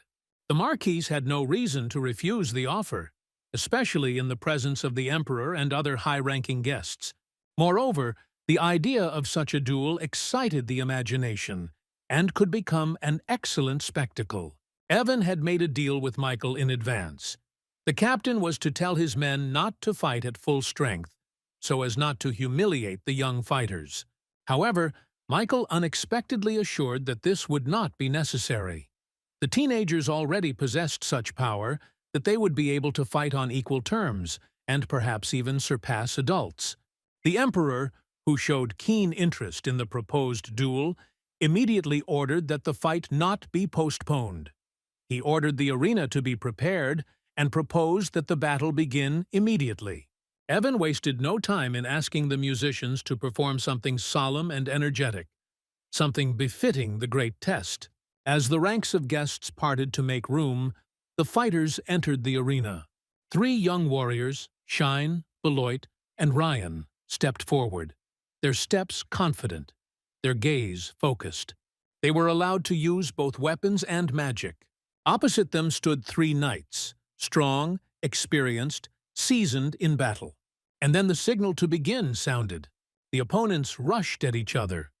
The duel, which had become a test of the maturity and skill of the young fighters, entered its active phase. Everything happened quickly. Ryan was the first to activate his special ability, the Protector's Blessing. At that very moment, the knights began to have problems. Their weapons seemed to stop obeying, becoming heavy and uncontrollable. This confused them and caused them to hesitate. While the adult warriors were trying to figure out what was happening, Shine rushed forward. His movements were swift, precise, and devoid of hesitation. He attacked without hesitation. Each blow was precise. The sword blade cut through the air with a force and precision that even the most experienced spectators would not have expected to see. The knights still tried to regroup and counterattack, but then they were in for another surprise. Their legs were bound by magical ice. It was the work of Belua, a young sorceress from Evan's squad. She used a freezing spell at the right moment, paralyzing the opponent's movements. And, without giving them time to recover, the girl immediately used the next technique. A powerful fireball that flew straight at one of the knights. A flash of light illuminated the arena, causing the crowd to gasp in surprise. Captain Michael, who was watching the fight, realized that there was no point in continuing. He raised his hand, signaling a halt, and declared the fight over. The winners were Shine, Beloit, and Ryan, Evan's squad. Silence fell. The audience, led by the Emperor, the Marquis Ferrati, the Counts, and the Masters, was stunned. Their faces reflected genuine amazement. No one expected such power, tactics, and coordination of actions from teenagers. Even Evan's father, who had always been reserved about his initiatives, lost his composure for a moment. For the first time, he saw how much power his son and his team had. A murmur went through the ranks. Some admired the courage of the young fighters, others discussed the effectiveness of the magic used. But everyone was unanimous on one thing. The children standing in the arena were no longer just students or apprentices.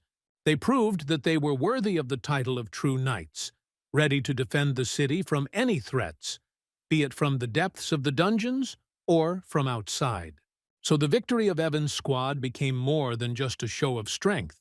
It turned into a symbol of a new generation of heroes ready to take responsibility for the future.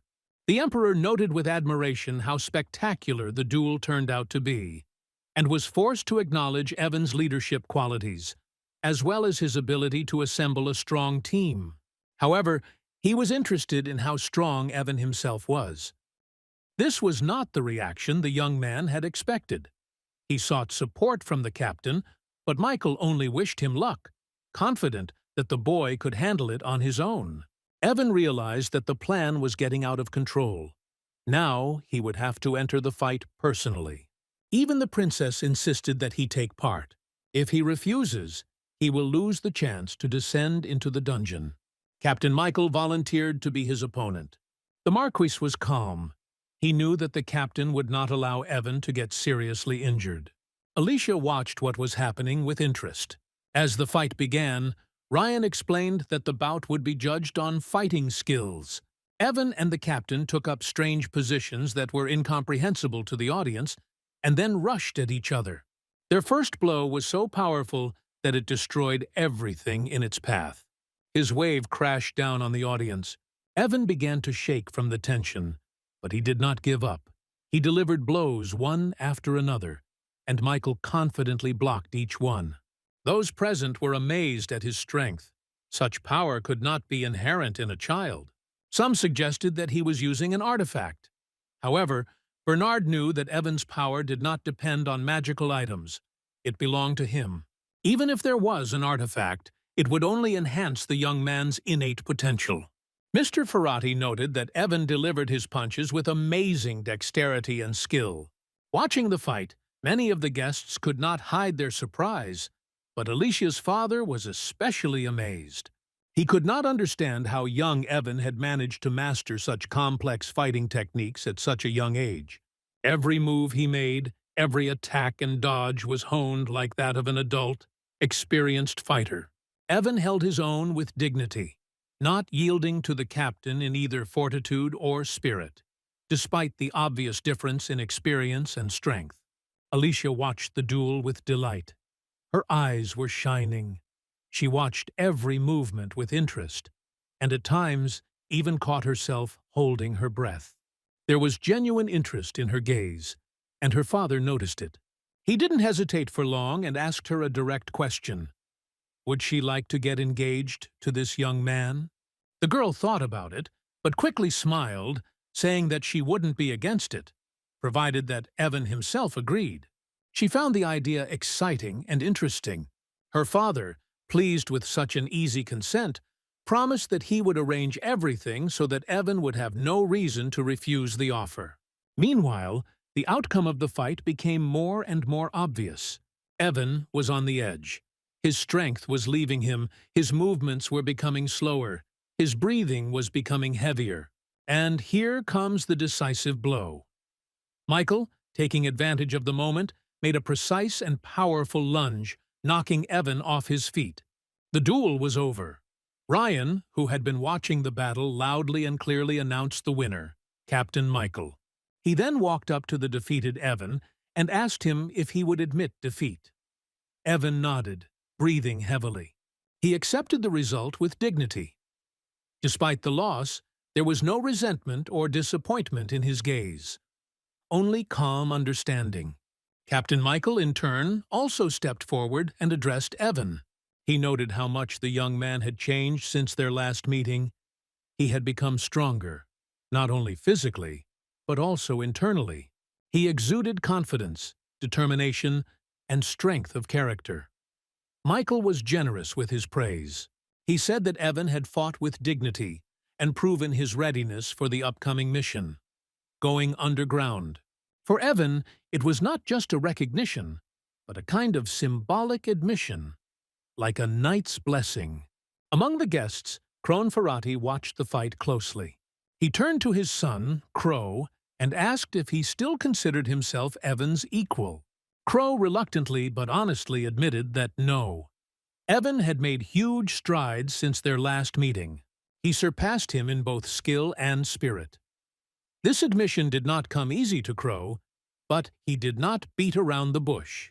Evan's father, although reserved in his emotions, was also forced to acknowledge his son's achievements. He knew that not allowing him to move forward would limit his growth, so he agreed to let Evan join the expedition into the dungeon. However, he set one important condition: not to go deeper than the 5th level. This restriction was supposed to guarantee safety, but Evan didn't argue. On the contrary, he was pleased. This plan was in complete agreement with his own calculations. Deep down, he hoped that on his next birthday, he would receive permission from his father to advance to level 10. For now, he decided to enjoy the moment and take advantage of the chance that was presented to him. But fate made unexpected adjustments to his plans. The Emperor's daughter, with whom he had already spoken before, approached him. She said that she followed his advice, trained hard, and now felt that she had changed and become stronger. There was pride and determination in her voice as she confidently declared that she wanted to join his knightly troop. Her gaze was serious, and Evan realized that her intentions were not a spontaneous impulse. She was truly ready to go into battle with him. Evan was stunned. The princess's behavior seemed inexplicable to him. Why would she risk her own life by voluntarily asking to join his squad? After all, she knew what dangers were associated with traveling underground. But before he could consider her motives, another girl approached him. Alicia. She stated that her appearance there was pure coincidence, but at the same time admitted that she herself wanted to join his team. Evan tensed internally. Now, 2 possible reasons for his death in the future were insistently striving to remain close. It all seemed alarming, unpredictable, and almost like a trap of fate. At this point, Shine, one of Evan's confidants, reported important news. The Emperor, the Marquise, Count Ferrati, and other high-ranking guests had retired for a private conversation. Evan immediately decided to take advantage of this gap. He gave orders to change the decorations of the hall and ordered the musicians to play a different melody. The girls responsible for the musical accompaniment understood the hint without words. The hall was filled with light, danceable tunes. The dancing began. Hannah and Ryan were the first to join in. The girl invited him, and he readily agreed. However, Servina, who had lingered in the dressing room, did not have time. When she returned, Ryan was already dancing. Evan regretfully suggested that she ask him to the next dance, and Servina reluctantly agreed. Meanwhile, the princess resolutely grabbed Evan by the hand and literally dragged him to the middle of the hall. Their dance immediately attracted the attention of everyone present. The guests watched with keen interest how the young hero danced with the emperor's daughter, how skillfully he behaved in public, as if he had spent his whole life at such receptions. During the dance, the princess noted with a smile that Evan had become very popular. Her gaze lingered for a moment on Alicia, who had been looking at the young man the entire time. The princess asked when he had managed to meet this girl. Evan was quick to assure her that they had only met once. That was true, but he didn't want to go into details. The siren said that dancing with him was like playing with worms, but there was a hint of play in her tone. Then she suddenly asked for another dance, but Evan politely declined. He had other plans. He noticed how the guests began to gather around the tables with refreshments. There, the preparation of the main dish was just coming to an end. Meat obtained from a defeated monster in the dungeon. The aroma was incredible, filling the entire room with warm, spicy notes. However, the guests were still hesitant. They were stopped by the thought, would they get poisoned by trying such an exotic dish? Unexpectedly, the princess was the first to take a step forward. She took a piece of meat, tried it without thinking, and with a sincere smile admitted that it was the most delicious thing she had eaten that evening. Her confession was decisive. Evan realized that now everything would work out. If a member of the nobility, and even a princess, gave her approving assessment, the rest will certainly follow her example. He loudly announced that this was monster meat, prepared by their chef, and it was completely safe for health. People began to chat animatedly. Some approached the table. Some were already ordering a portion. Gradually, the crowd of people enjoying the treats grew larger and larger. Evan watched with relief. His plan had worked. But then he heard a voice behind him. Turning around, he saw a middle-aged man with a confident posture. It was the leader of the Thunderer Guild. He was happy to see that Evan recognized him and immediately started a conversation. Without further ado, he announced that their elite guild was in dire need of new, promising personnel. He even invited Ryan, who was standing nearby, to join them. Evan immediately and abruptly refused. His voice was cold and firm. He didn't even try to hide his irritation. The guild leader tried to continue, began to praise their merits, mentioning the high positions and rare resources that the members of his organization possessed. But Evan was adamant. He turned away without answering and simply ordered himself a portion of meat. The man reacted with obvious irritation. His face expressed bewilderment. Why was the young man refusing such a brilliant opportunity? What was he guided by? After all, the offer was profitable and almost honorable. But Evan had no doubts about his decision. He knew who he was dealing with. This man hadn't come here just as a guest. He had come for him, for Ryan. His purpose was clear. Evan wasn't going to give up anyone on his team, especially Ryan. He remembered the plot of the game well. The head of the Thunderer really had a talent for finding promising people. He was the first to recognize the potential of the main character in the second part of the game. His sense of talent was considered legendary. But even knowing this, Evan didn't let it interfere with his plans. He stood firm. Ryan would stay with him. The man was extremely irritated. His gaze became cold and prickly, and his voice became harsh. It wasn't so much Evan's behavior itself that angered him, but the feeling that the young man could see right through him. The boy's gaze was calm, but there was a firmness in it that made the adult warrior begin to lose his composure. It seemed like every hidden motive, every carefully chosen word, Evan had already anticipated it all. This feeling of helplessness and vulnerability made the man increasingly angry. In a fit of irritation, he hissed that the young lord would do well to moderate his appetite. It was a last attempt to sting, to hurt, to save dignity. Evan immediately realized that the refusal had hit the mark. He had hit a weak spot. The man was not used to receiving refusals, especially from such young interlocutors. This reaction only confirmed Evan's suspicions. This was not just an ambitious guild leader. This man would become a dangerous traitor in the future. According to the game's plot, he will break his oaths, betray the city, and deal a crushing blow from within.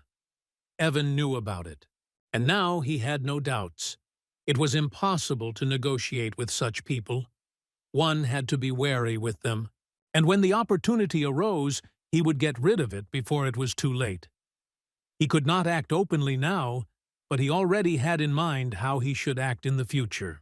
As the tense moment subsided, other people began to approach Evan. Their faces were much friendlier. The first was the head of the Wandering Paradise Guild, Alan. He was known for his level-headedness and honesty.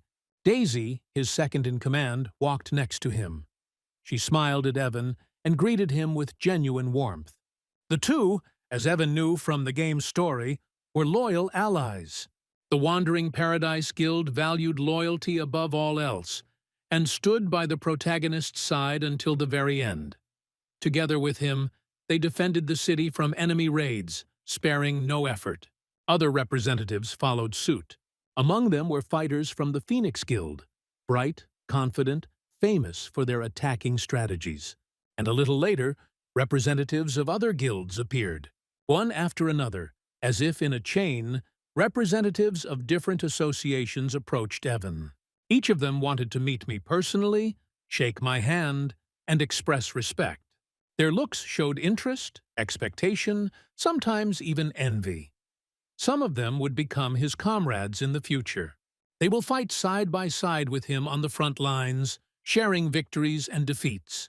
Among those who arrived was Elua, known as the Ice Witch.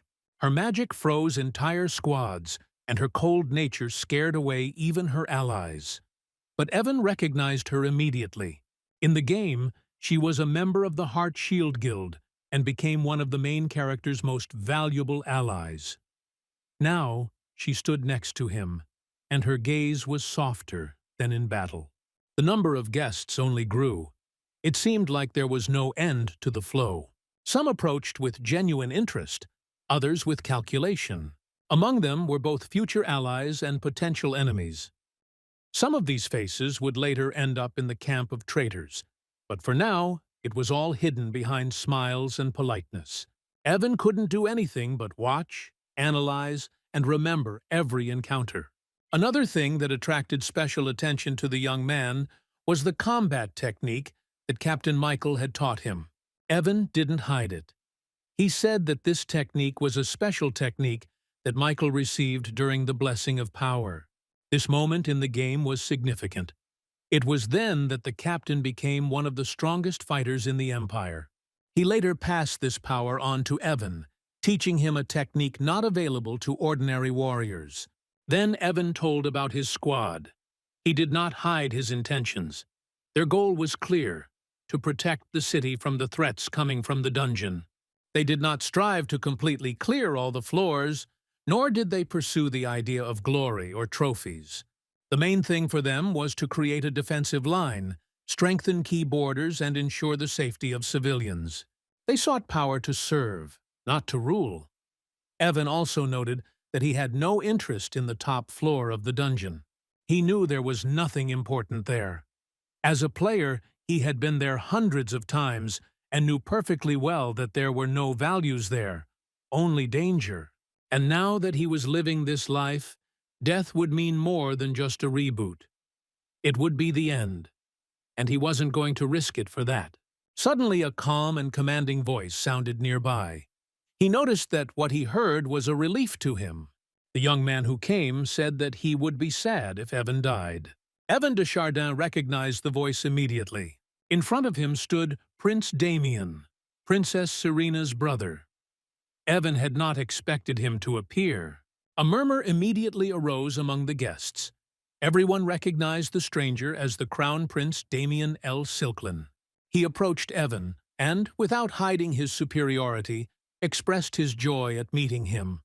The boy bowed politely and, hiding his confusion, replied that he was glad to meet him. But the prince immediately remarked sarcastically that you couldn't tell that from his appearance.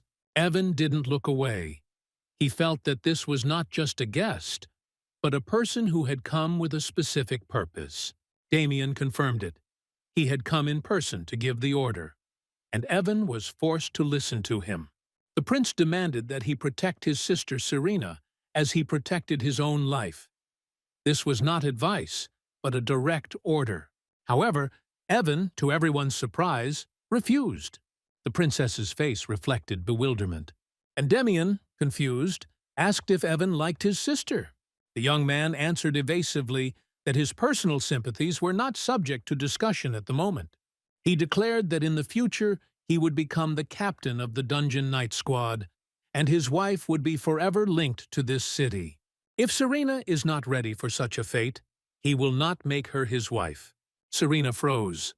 All eyes turned to her.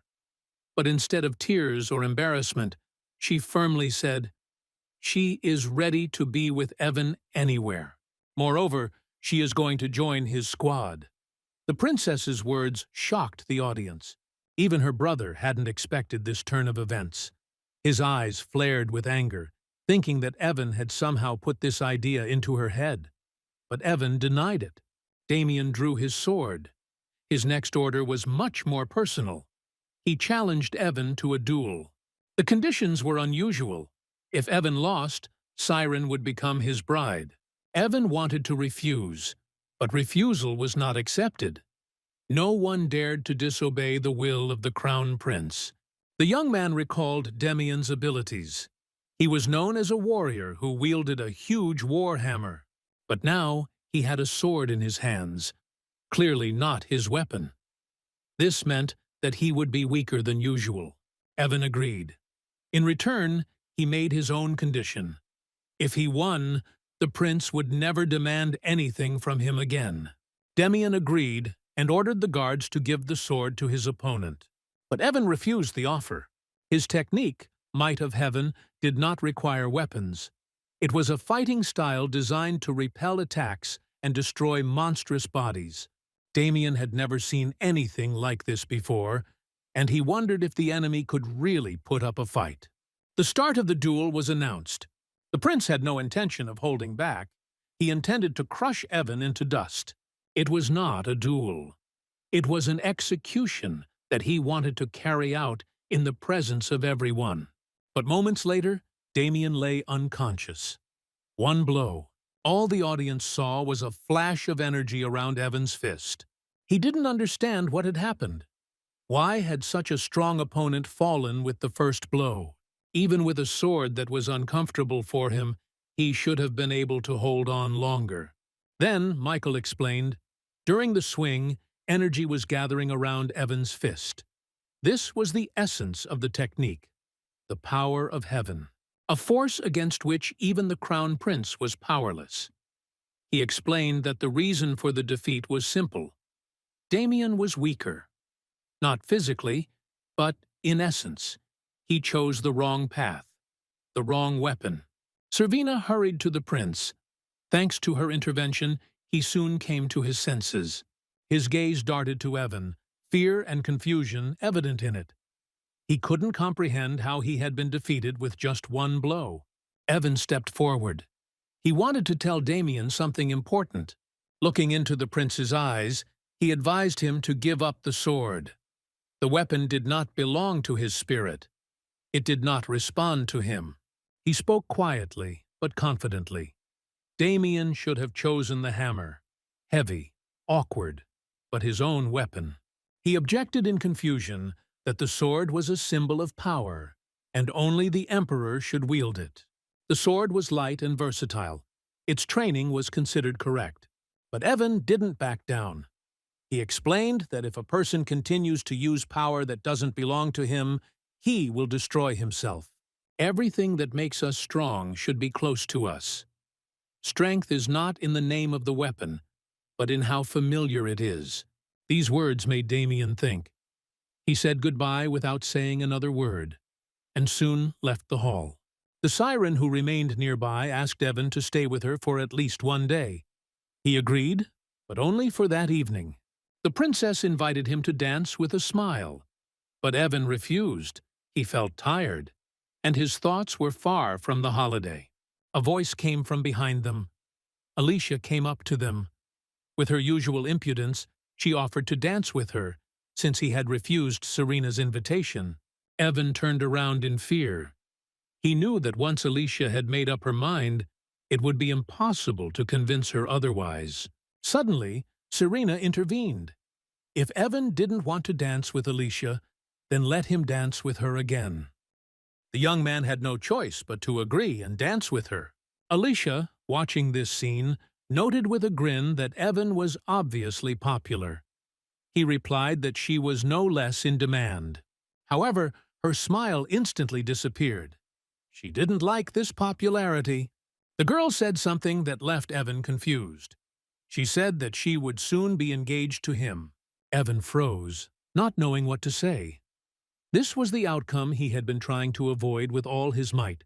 Alicia's words caught Evan off guard. He didn't expect to hear about an engagement. He was even more surprised by the statement that his father had allegedly already given his consent. Alicia assured that the Marquis de Chardin would only be glad of such an alliance. It was for this reason, according to her, that he went to speak with her father and the emperor himself. Evan's memory flashed back to the moment he saw his father leaving the negotiation room with the emperor and Alicia's father. This detail, which he had not attached any importance to at the time, now took on a dark meaning. Was it really about his marriage? He refused to believe it.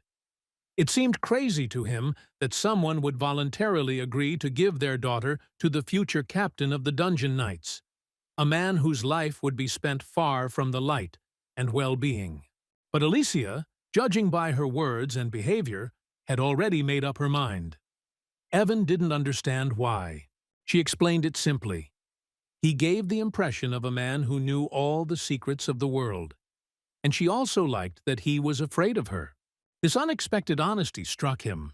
He wondered with alarm. After all, this was only their second meeting. How could she have read him so quickly? Obviously, he needed to learn to hide his emotions better. But Alicia was only amused.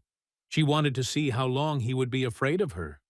That was why she wanted to be there. Evan didn't know what to say to that. Everything that was happening seemed dangerous to him. He wanted to run away. But, alas, he was the main hero of the holiday. It was impossible to leave. He found himself giving in, not to Alicia, but to temptation itself. Evan felt himself losing control. But that was when Servina appeared. She came up to him with a smile and asked him to give her some time. Soon Hannah came up. She also wanted to dance with him. Evan was confused.